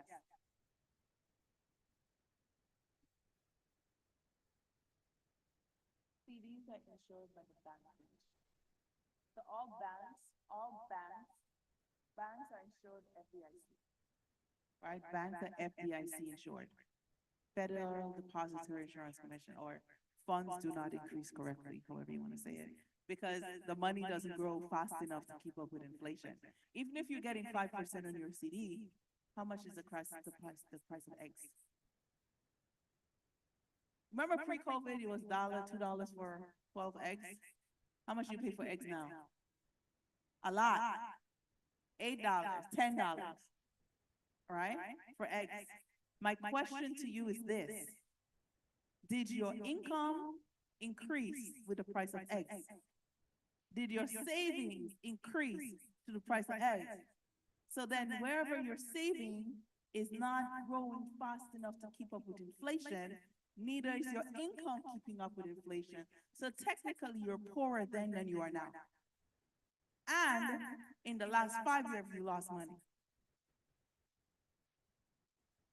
Got it? Great. So I'm gonna have Eric talk a little bit to you about investments again, different strategies, and then we're gonna go into protections. Okay? How's everybody doing? Ah, sorry. I know I'm tall, but I like to be on stage. That's just me personally. How's everybody doing today? Good, good, good. All right, so you guys are getting a lot of good information. I hope you guys are taking notes on this stuff. You know, Earl went over, Earl and Esther went over debt. One of the things I always like to tell when I speak at churches, I always say, do you guys really know what debt means? Do you guys know the definition of debt? Right? Debt means doing everything but tithing. So make sure you guys tithe during church time, all right? So one of the things I'm going to talk to you guys about today is investing overall. Me personally, I'm 36 years old, and I am on track to retire in the next 10 years. Okay? Which is a huge, huge thing. I'm one of those young individuals that I was able to retire my mom. My mom was a dialysis nurse for 33 years. She had 2 bypass knee surgeries. And one day I said, you know what? I'm just tired of the system, right? And I stepped out of the system. I was working at a 9-to-5 job for 7 years. I decided to go the entrepreneur route. I got into the insurance business, me and my wife, and then I also got into the financial planning business. And the reason why I got into that was because I wanted to learn for myself. And then on top of that, I wanted to bring the information back to my community, right? And one of the things that, you know, so shout out to my mom, because she was my driving factor. Like, I saw her work 12-hour shifts at her old age, and it really stressed me out. And I was like, you know what? So now I have my mom on payroll. She's getting Social Security, but she's also part of my payroll, which is a tax deduction for my business, right? Somebody wanted to learn about tax deduction, put your parents on payroll, right? Pay the IRS or pay my mom. I think my mom's more important than the IRS. That's just my personal belief, right? Think about it, right? So, you know, my mom gets $2,500 a month for my business, which is, again, I'm writing it off on my taxes, on my payroll taxes. And one of the things I'm going to talk about today is, you know, if you guys really want to learn about taxes, it's extremely hard for W-2 employees to deduct things. I'm going to say that again. It is extremely difficult for W-2 employees to deduct things. Now, when you're 1099, which some people's like, hey, 1099 is not guaranteed income, which is okay, but you do get more tax benefits as being a 1099 person. Does that make sense? So, many people work jobs for 30, 40 years, which is okay. But I always tell people nowadays is go look for a 1099 income outside of your employer, right? And then it's so important to find a good CPA to help you with your taxes, right? Every time I sit down with clients, I always say, hey, listen, you're interviewing your own tax professional, right? Don't go to random tax offices and thinking, oh my God, I need to do my taxes. Let me just go to a random person and do it. No, I always interview the people that I'm giving trust with my financial situation. Does that make sense, guys? right? And, you know, I always tell my clients, I say, hey, interview me, right? I don't know if you want me to be your representative, but I'm not going nowhere. I'm going to be here for the next 30 years. Why? Because this is not a job to me. Me teaching you guys today on finances, this is not a job to me. Esther, how much we're getting paid for doing this? $0. Right? I took the time away from my family, right, to come here to teach this because again, this is not a job to me. This is more of a God's driven drive. Does that make sense, guys? Right? And the sad truth is there's going to be 1% of you guys that's going to take action on this information. I have done tons of churches, classes, financial education events, right? I speak at universities. I work with a lot of college athletes. Why? Because college athletes are not getting paid. And one of the things I would hate to see a college athlete happen is they make all these millions of dollars and they go blow it on dumb things. Does that make sense, guys? Right? And so let's talk about investing. I just started investing in real estate. That's what said real estate. I was like, what? Real estate, right? I just got into investing in real estate. And the reason why is because I got tired of seeing money in the bank. Guys, when you have so much money in the bank, just think about it like this, right? One of the things I always tell my clients when I sit down with them, I say, hey, you got to have a certain amount of income inside the bank, which is at least 6 months to a year's worth of your bills. That's all. Again, 6 months to a year's worth of your bills. That should be sitting in a savings account. I don't recommend any regular savings account. I recommend a high yield savings account. Okay? Why is that? Anything more than that is too much money in the bank, right? The banks give low rate of returns on your money. Would you guys agree? Right? So think about this. Imagine you had a son like me, 36 years old, and you came home from a long day of work, and you said, man, son, what the heck did you do all day? And you see me on the couch eating up all the food in the house, watching TV, and I say, hey, mom, hey, dad, this is all I did today. Sat on the couch and ate up all the food, and I'm going to do it again for tomorrow and the remaining of the month, right? Guess what? My mom used to tell me when I did that at age 16 is to go get a job. Think about it. Now, let's be honest. Are you having the same conversation with your money? Go get a job and go make me some more money. Because that's what your money's doing in the bank, sitting on the couch, watching TV, eating up all your food, doing nothing, and you just, it's okay, stay there. You're safe. Stay there. Continue relaxing. No, have that conversation with your money. Treat your money, right? Like it's that child of yours that needs to go get a job and bring some money to this household. Does that make sense, guys? So now let's talk about areas that you can invest in, right? One of the areas is obviously your 401k through your job. Now, if you do it a 401k, I don't recommend traditional 401ks. I can't stand traditional 401ks. You guys talked about 401ks earlier, and I was like, oh, I can't stand 401ks. But and guess what? There's some people on this call that may say, hey, 401ks worked out for me, right? Which again, I'm not saying 401ks are not bad. If that's what you want to do, continue doing it. I'm just here to tell you guys what I'm doing and what a lot of my mentors are doing.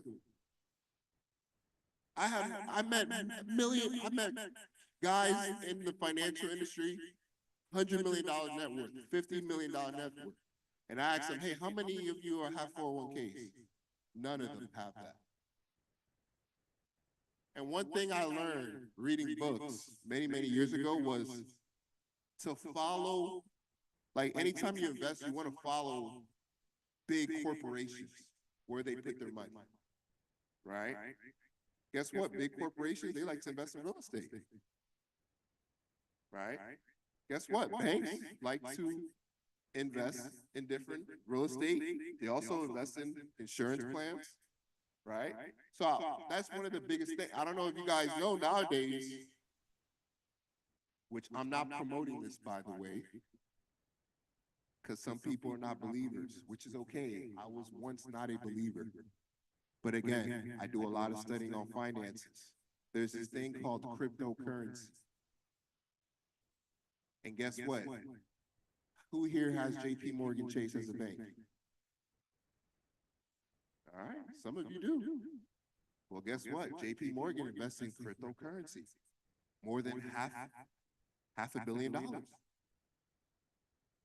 guess what? Who here has ever heard of a company called BlackRock? Right? Guess what BlackRock does? They spend billions of dollars buying real estate. That's why they have a beautiful portfolio, because they own half of the real estate in the United States. But guess what they just started doing?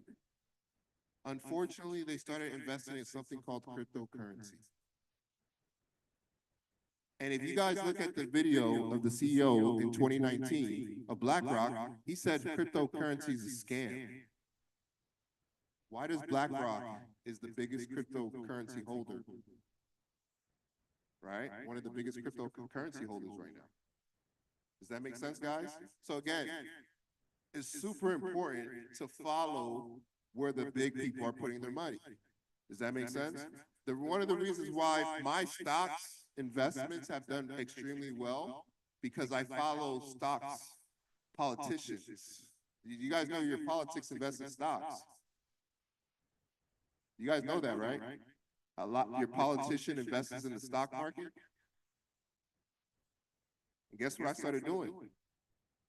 I started following what they do. And guess what? All I see is my portfolio go like this. And I'm like, wow, thank you, Nancy Pelosi. Right? Think about it. All this information is public records. The problem is that we're not spending the time doing our research on it. Right? And guess what? If you don't have the time to do your research on it, why don't you speak to people like Esther and Ron? Does that make sense? Where this is our jobs. We talk about this all the time. Does that make sense, guys? So, you know, me, at 36 years old, just a quick background about me. I own 5 trailer park communities with some investors. We're collecting rent from over 136 trailer park homes. So a lot of people are like, trailer park, why not individual homes? Well, I'm pretty sure many of you would love to invest in real estate, and most of the time people think of cash flow like apartment complexes, right? Guess what? Trailer park communities are a smaller version of apartment complexes, if you think about it. Right? I don't have the money to invest in apartment complexes, because apartment complex cost $9, 10, 20, 30 billion, $1 million. I said billion, $1 million, right? But guess what? Me and some investors, we decided to get into the trailer park community. There's a lot of trailer park homes that's getting government assistance. Guess what? I'm taking money from the government. Does that make sense? Government assistance helping these families. They're paying the rent. And they're paying the rent to who? The investors. Does that make sense, guys? So that is one of the ways that I personally invest my money, right? Esther kind of told me to go over what, like some of the areas I put my money. I do invest in crypto. And again, it's because I do follow what these big companies are putting their money. That is something that I have a weird obsession. Like sometimes I wake up at 4 in the morning, see some young individuals, they'll go on social media. I like to search on the web of where big companies are investing their money. That's just a weird obsession thing that I have, but that's why my wife is very happy with our financial situation, right? You guys heard of the rule, happy wife, happy life, right? Right? And my wife, for some reason, likes money. So, right? But I do invest in cryptocurrency. I do invest in stocks. If you guys like Earl, you know, I knew Earl since I was 13 years old. That's how long I knew Earl. And Earl's invested in stocks since he was like 17 years old. And he learned from his father. His father was a Wall Street.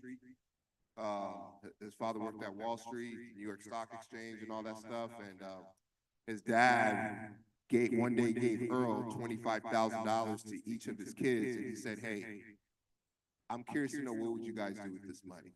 And out of all of Earl's siblings, he decided to follow his father's footsteps, and he invested in the stocks. So he bought Apple before iPhones came out, he also bought Amazon when it was a book club. So imagine buying Apple before iPhones came out and Amazon when it was a book club. Right?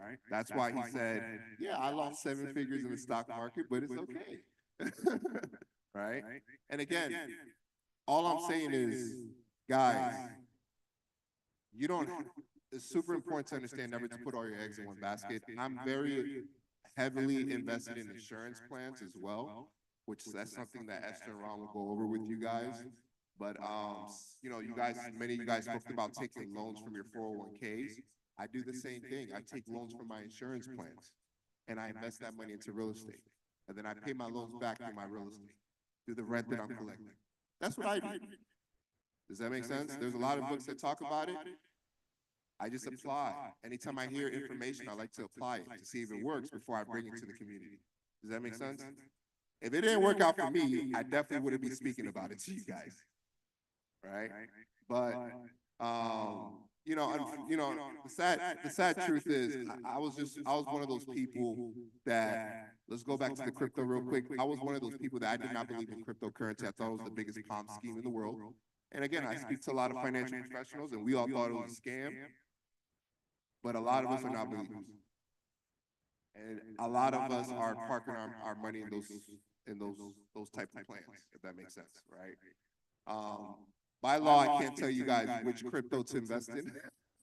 That's something I told Esther. I was like, you know, I can't tell them what crypto to invest in. Like, we're not supposed to do that.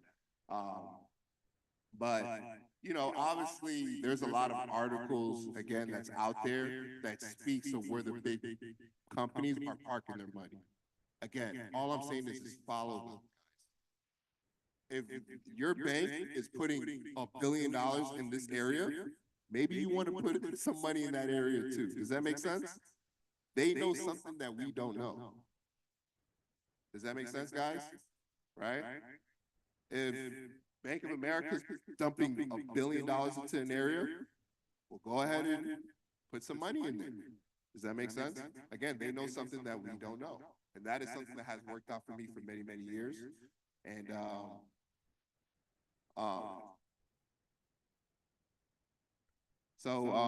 yeah, so when it comes to real estate is a guaranteed portfolio. I like to tell people real estate is not guaranteed, but it's like a high guarantee, if that makes sense, right? Again, we have all of our trailer park mobile homes are all rented out. We're collecting rent from every single one of them. We're going to raise rent next year, more money for the investors like us. And you know, and then again, one of the things I do want you guys to also understand is, in closing, is that I want you guys to understand this. When you start making money,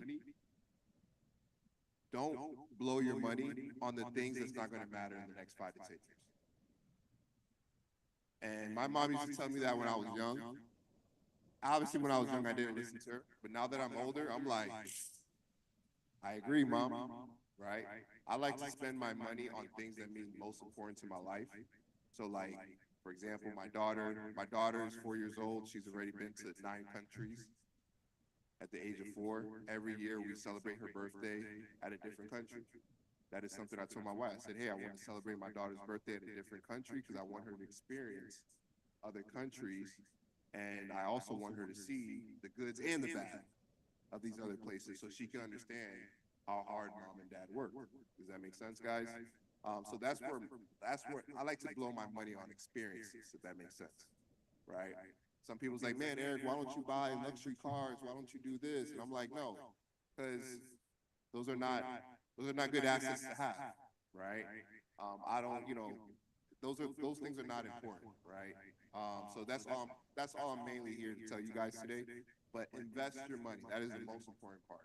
Even if you have $100, guess what? $100 is enough to start somewhere.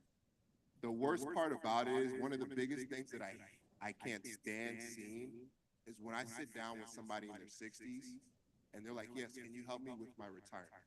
And then I say, great, how much do you have? And they don't even have 50,000. They don't even have 30,000.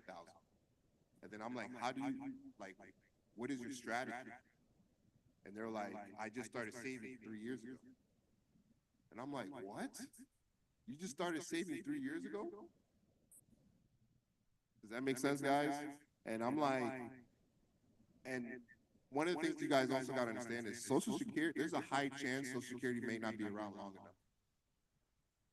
Again, Social Security was that guaranteed income for retirement for most retirees. But if you're like in my generation, good luck with that. We're not going to have that. Because guess what? There's something called the baby boomer generation.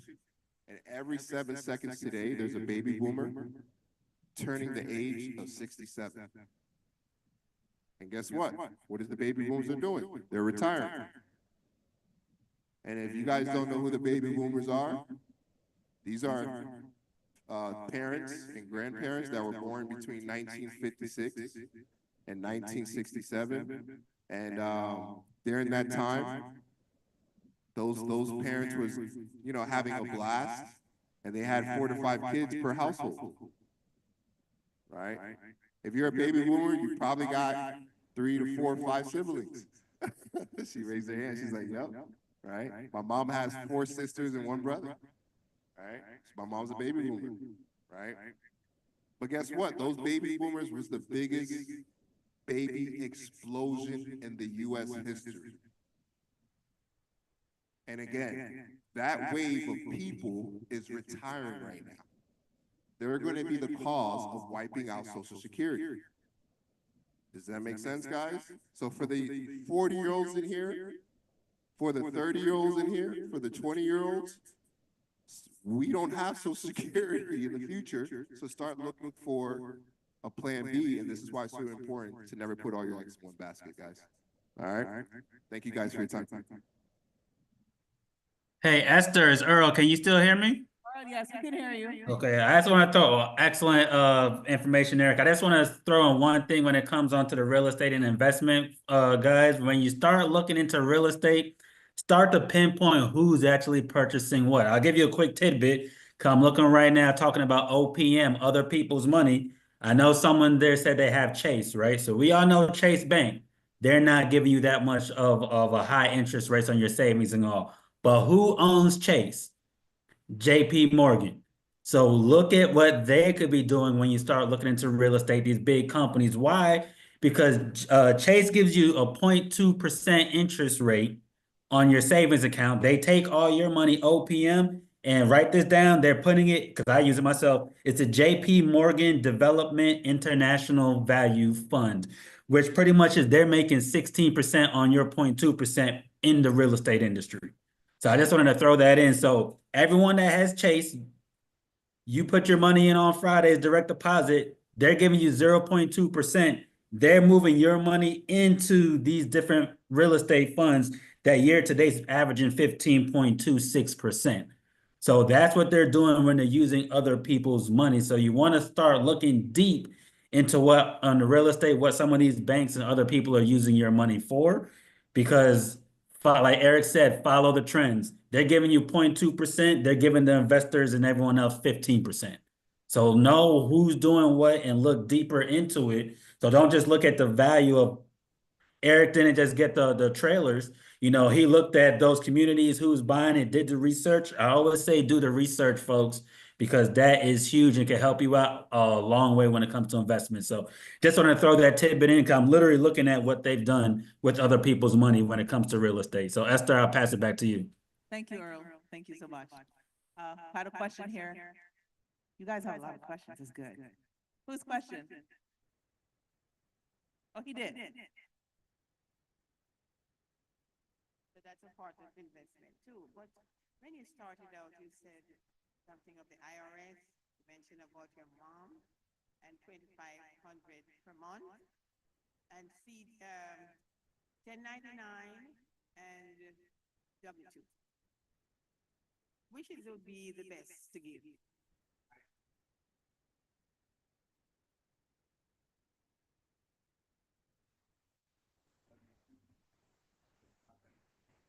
Depends on the amount of employees too, because if they're steady for 40 hours a week, it must be W-2. He doesn't have to. 40 hours makes you full-time, right? 1090, so you're either gonna hire somebody as a regular employee, you give them a W-2, 40 hours full-time, you have to give benefits. Anything less is part-time. 1099, it doesn't matter how many hours. It's a contract work. So they're like a consultant. So as is by Eric hiring his mom in his business, he gives her 1099, writes off that 2,500. She receives the 2,500, she's contract, she writes off her gas, she writes off her cell phone, she writes off a whole bunch of things and ends up paying practically nothing on the 2,500 that she has. Eric also has his daughter as part of his business. So he pays his daughter now, children you must pay on a W-2. Every child you have, you pay on the W-2, you reduce, you can pay them up to 13,600 is 14,000. 14,000 per year. So you have I have two children. This is $28,000 I don't have to pay taxes on every single year in my business. Do you understand there's some people who have a lot of kids and they have a business? You know, and so they have 10 kids, right? So then I write off what? $140,000 of non-taxes they have to pay because they've just written off just for the kids, not counting up the house, the car, the gas, the business trips that you go on, which are not vacations. So it's a business trip, so you can write off the business trip. So you have to look at, as a business owner, what deductions can you have? A lot of times we think, oh, we need to have a secure job and W-2 and benefits. What's the cost of your benefit? If you're going to this job to get a benefit, they took half the paycheck in taxes, right? You have absolutely no deductions. What's the benefit? How about they give you your entire $100,000 instead of 60, right? Now you write off part of your home as a home office. You write off your clothes. You write off your car. You write off your gas. You write off your nails. You write off your eyelashes. You write off every single thing, right? You now have a car. You can write off your vehicle if it's over 6,000 pounds. Not any car. It must be 6,000 pounds. You can write off that car. Why? Anything 6,000 pounds is technically, it qualifies as an agricultural vehicle if it's 6,000 pounds. So then you can write that entire car off. Now, if you're starting to make more money, then maybe we need to talk about some other legal structures and entities that you can set up. So now, let's just say you're making a quarter. I had a client, I'll give you an example. I had a client, she's making, her business brings in $7 million a year. Okay? With write-offs, she's a great accountant, she's down to 2 million, her and her partner. So she gets $1 million, he gets $1 million, no more deductions. She's single, no children. She ends up having to pay the government $400,000 in taxes, right? 40%, 39%, right? True? Because she had $1 million net. That's what she got to pay tax on after all deductions. You understand? Instead of 7 million deductions all gone. They deducted the employees, the this, the that, everything's done. The employer tells her, the tax guy says, you need to go buy a car. How many cars can she buy? You know? You can't do that. So now, when she comes to me, I set her up a foundation. I set her up a trust. I move her tax liability from $390,000 to $50,000. Do you think she loves me or she doesn't love me? Right? Do you want to give the money to the government, like Eric said, or you give it to your mom? Do you want to give the money to the government or you want to give it to a charity? But in that same charity, you, your husband, and your mom, and your sisters on the same charity board.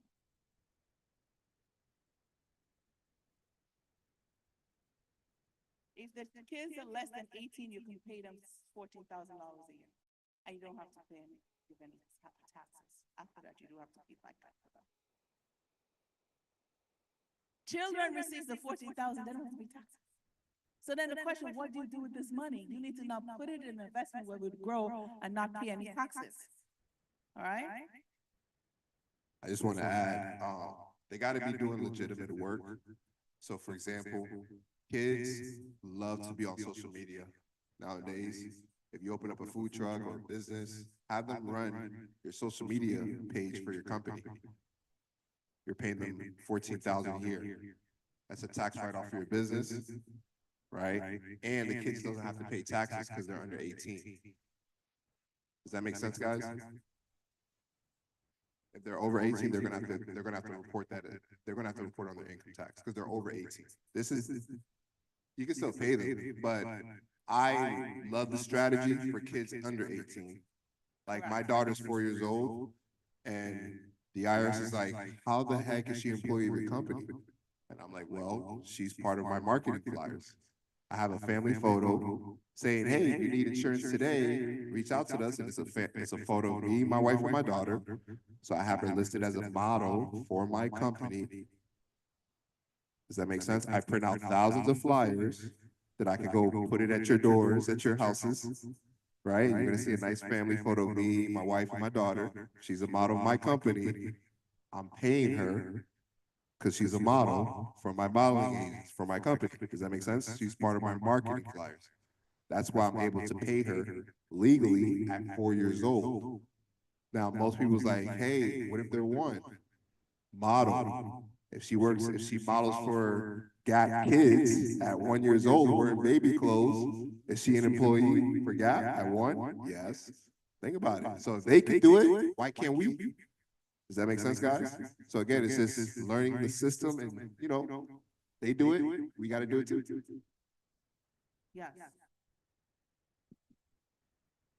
If your kids are over 18, can you use your grandkids? No.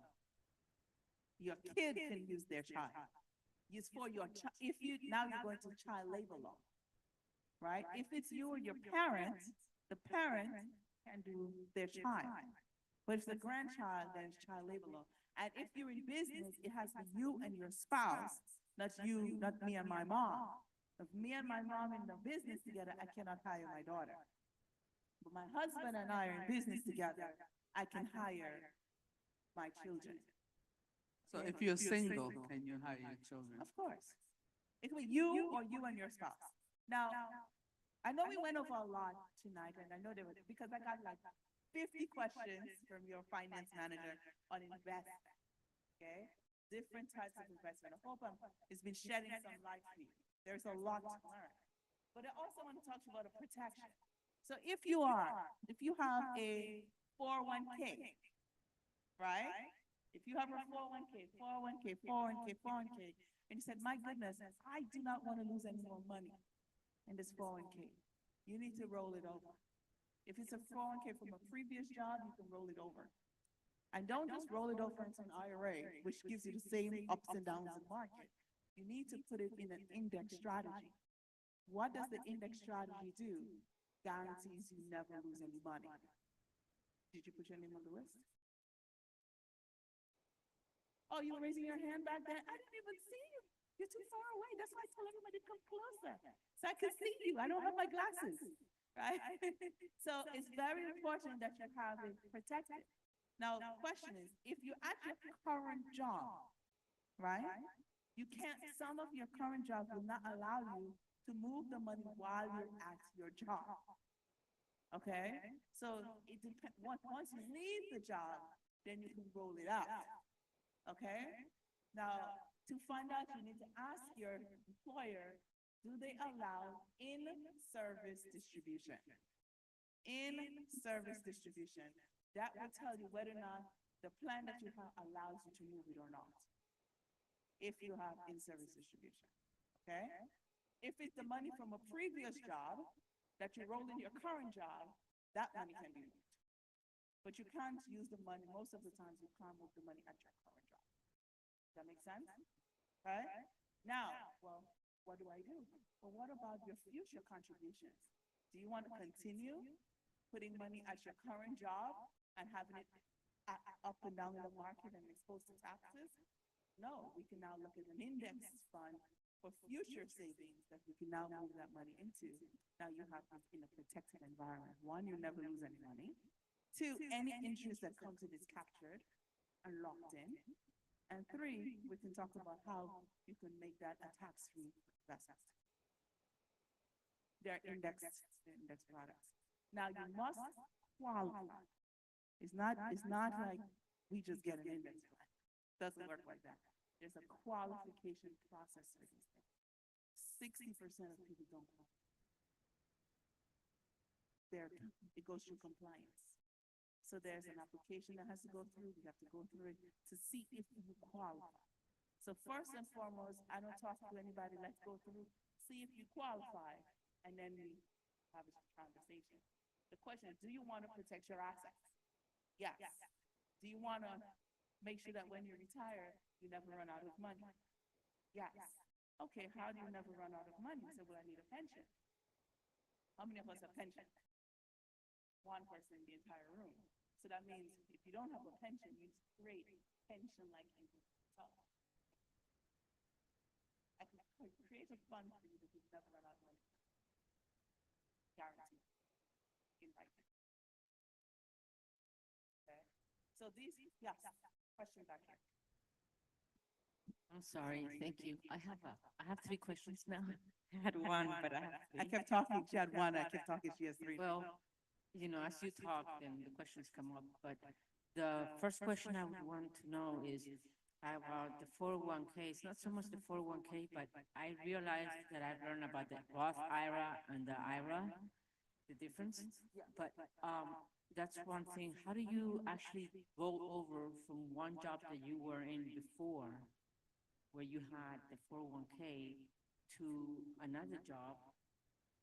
Or also, if it was a federal job and you had FERS and you had STP or STP, how do you roll that money into a IRA or 401k? How do you roll it to a 401k? So that, yes, that can And be done. that's the second question. The third question is, that lady has a lot of gap. That lady you were talking about, she has a lot of gap that she can still, you know, claim. I noticed that a lot of people that are way up there in their finances, they usually donate. They do donations. That's why they say, well, doctors always donate and so always donate. That's why politicians don't pay taxes, because they take a lot of their money and they give it to companies or things in the community, so they don't have to pay the taxes. If you're a disabled vet, how do you do that?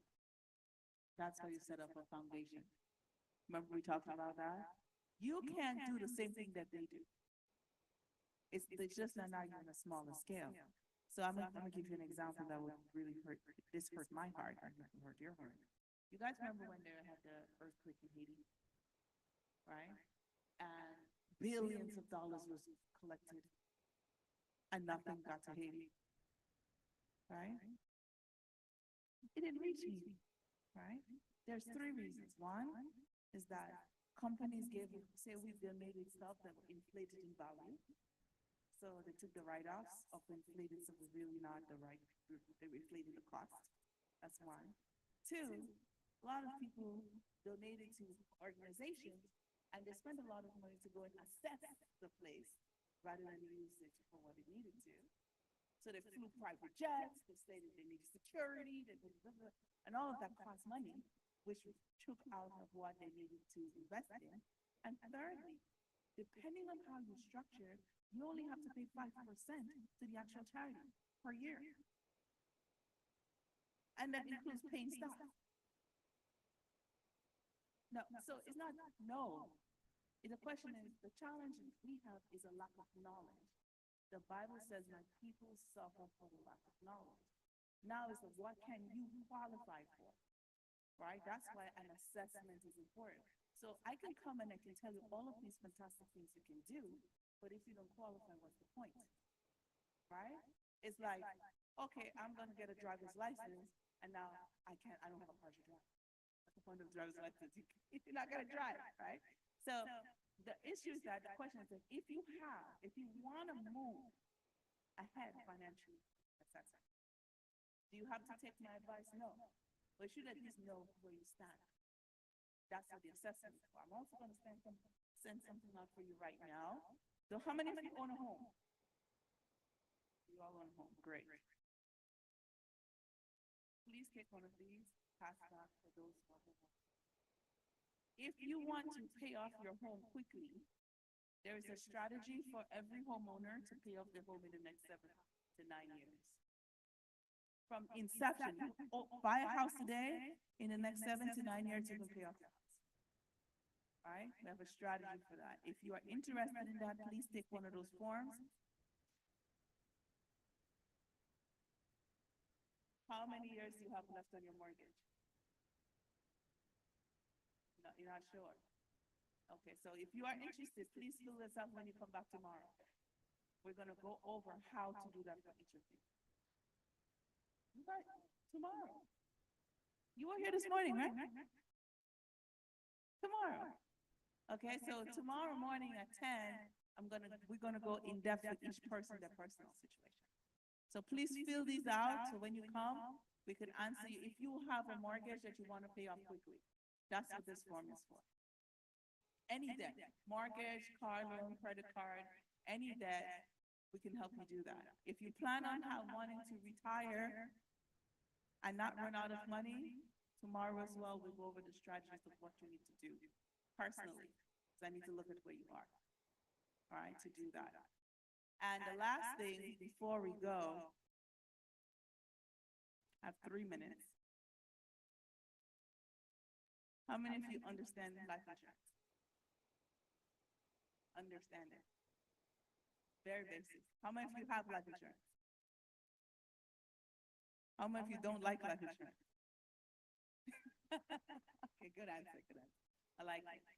So it's very important that you understand life insurance.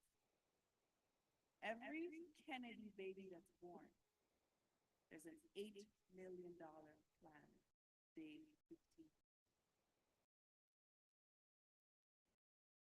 Every who? Kennedy baby. You know the Kennedy family, right? Every Kennedy baby.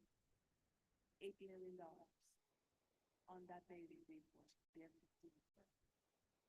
The question is, why? Why? Why?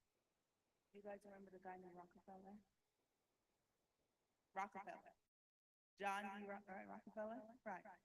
His family is still living on his wealth today. From what he created, it was a generational wealth plan. Right? If you're interested in a generational wealth plan, let's talk tomorrow. Where you can create wealth that would now transfer to your children, your grandchildren, your great-grandchildren, perpetually. This is something that can happen. The challenge we have is that nobody knows education.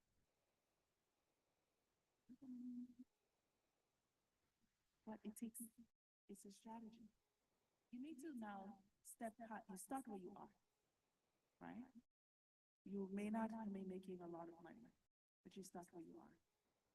Then the question is, how do I improve and grow? Because where you are now shouldn't be where you are 5 years. Right? You have to grow, but you have to start. You can retire with $3.5 million. You can. The question is, what strategies do I need to do that? Why do I pick that plan? Because everybody tells me they need $10,000 a month when they retire. And if you're going to retire and you need $10,000 a month from now, from 67 to 90, it's about $3.2, $3.5 million.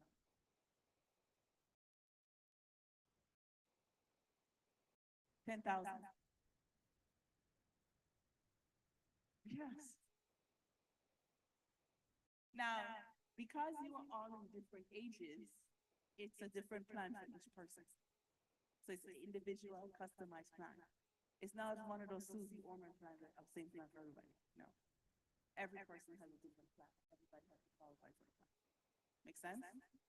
So I hope this was helpful. I know I was a lot longer than anticipated because you got a lot of questions. right? So it's important that you tell your church members they should be here the next time we host this, right? It's important that you talk to your children, your siblings, because the challenge we have as a people is that according to statistics, and there's an article that says Black wealth in America today averages net worth 200,000. White is 1 million. And in the net by 2084, Black wealth is projected to be zero. So if your wealth is, the statistics and articles out there says your wealth is projected to be zero, doesn't it make sense you need to read something, learn something, and do something? And that's why we're having this conversation. So I'm hoping, even if it's one of you, as Eric said, one person does it, then our time, if we're able to help one person become. That makes sense. And with that being said, thank you so much. I'm going to turn you back over. This was very eye-opening. I wish your other members were here. I guess they all are wealthy already, so they don't need to do anything. They all are financially independent. They have generational wealth created, so they didn't show up. And I pray God that, what did you say? You pass it on, reach out. So tomorrow, I did not put up my contact information, but you guys are going to be at 10:30. 10, let's say 10, so we all are on time. I think there's breakfast and lunch, from what I understand, for tomorrow. So you don't have to worry about making breakfast at home. You can get up and come on. They announced it. Yeah, Pastor announced it. Pastor announced it. I know, for some reason people don't understand, they don't hear it. So I thank you guys for coming, for sitting, and for asking questions. That just shows me that you are interested in your finances and you're interested in your future. And because just the interest alone, there are things you can learn that can make a drastic change. Whatever you have now in your account, you can definitely double within the next 5 years. Whatever it is, without doing much. But the question is, where do you want to be next? Where do you want to be at 7? And where do you want to be at 65? And where do you want to be at 70? And when do you figure that out, you say, this is where I want to be, I will let you know what you need. Everything is a mathematical formula. It's not magician. Huh? Then you have to tell me what you want when, and I'll tell you what you have to do. But listen, it's not magic, all right? But there is ways to do it. The question is, do you want to do it? So if you tell me where you are, I'll tell you what you need to do, and then you say what you need to do. Everything is a question. You just need to know what choices you have, right? And I think that's the main problem that people have, is that they don't understand their choices. They think, well, I only have a Roth IRA. Roth IRA, you can lose money in the market, so you don't pay any taxes, and it's limited to $50,000. Okay? Oh, I only have a 401k. That's what keeps me out of my job. That's what $50,000 is true. What is the problem? But I only have a problem with the people who want my alternative. So tomorrow we're going to go over the alternative strategy, and we're going to talk about wills and trusts. For those of you who own property, very important that you understand. Okay, so that's how you pass on property. It's very, very important.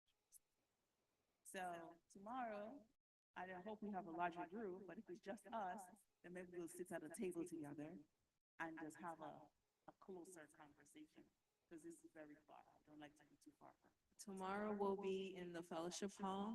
Light breakfast will be served. And after the workshop, we'll have lunch. It will be set up as a station, but we'll play by ear.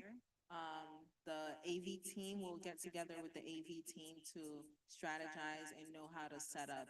But tomorrow is where we're doing things hands-on. Bring your laptops, bring your notebooks, bring your money. Because if you want to start something, they can help you start tomorrow. Tomorrow's the day. I also want to take this opportunity to talk about the revolving fund account that will be taking place. This is for the Southern Union Conference and for the North Division, for Seventh-day Adventists. It's basically like a high yield saving accounts just for being an Adventist. So the minimum to open that account is $1,000. You put in your application. If you get disqualified, they will send you back your check. But do come with an empty check if you're interested in opening that account. The high yield saving account starts about 3.6, 3.8. It was 4, but it just fell under this year, this past few months. So we'll find out more information. Someone from the conference will be there as well to help guide and, guide everything, the procedures for that. So with that, I do want to close with a word of prayer. Does anybody have any last minute questions? Questions, concerns? Yes. How to find a good CPA? We can help you with that tomorrow. They can recommend. I also have a good CPA as well, but we're here to help you. So they're here to help you actually, because they're the professionals. Yes, Sister Lindsay?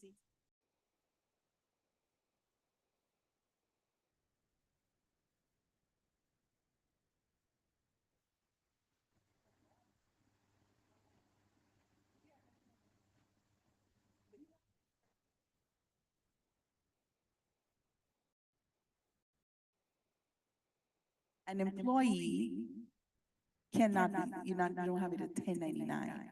They're contractors. They're 1099 contractor. So it's about language. So you have to be very careful with your language, the words that you say, is that you get trapped by your tongue, right? So you gotta be knowing what you can say, well, these are my contracts. You do a 1099 contract. Yeah, there's a 1099 contract or a 1099 agreement that lists what they're supposed to do and what their description of work, scope of work, and what you pay. Right? And so that's good. That's good. Now, some people may not want to be 1099. That's because they don't understand it. So it's very important that you understand it. And if you are W-2 right now, you should take time to investigate what does 1099 mean and what you can deduct. Right? And as Eric said, even if you're W-2, the number one way to reduce your taxes is to have a small business. So being 1099 helps you also reduce your taxes, even if you're W-2. Okay?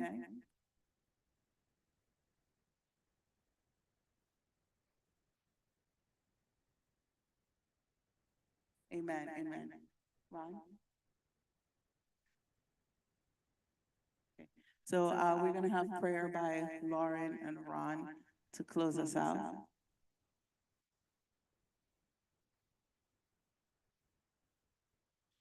Dear God, thank you for the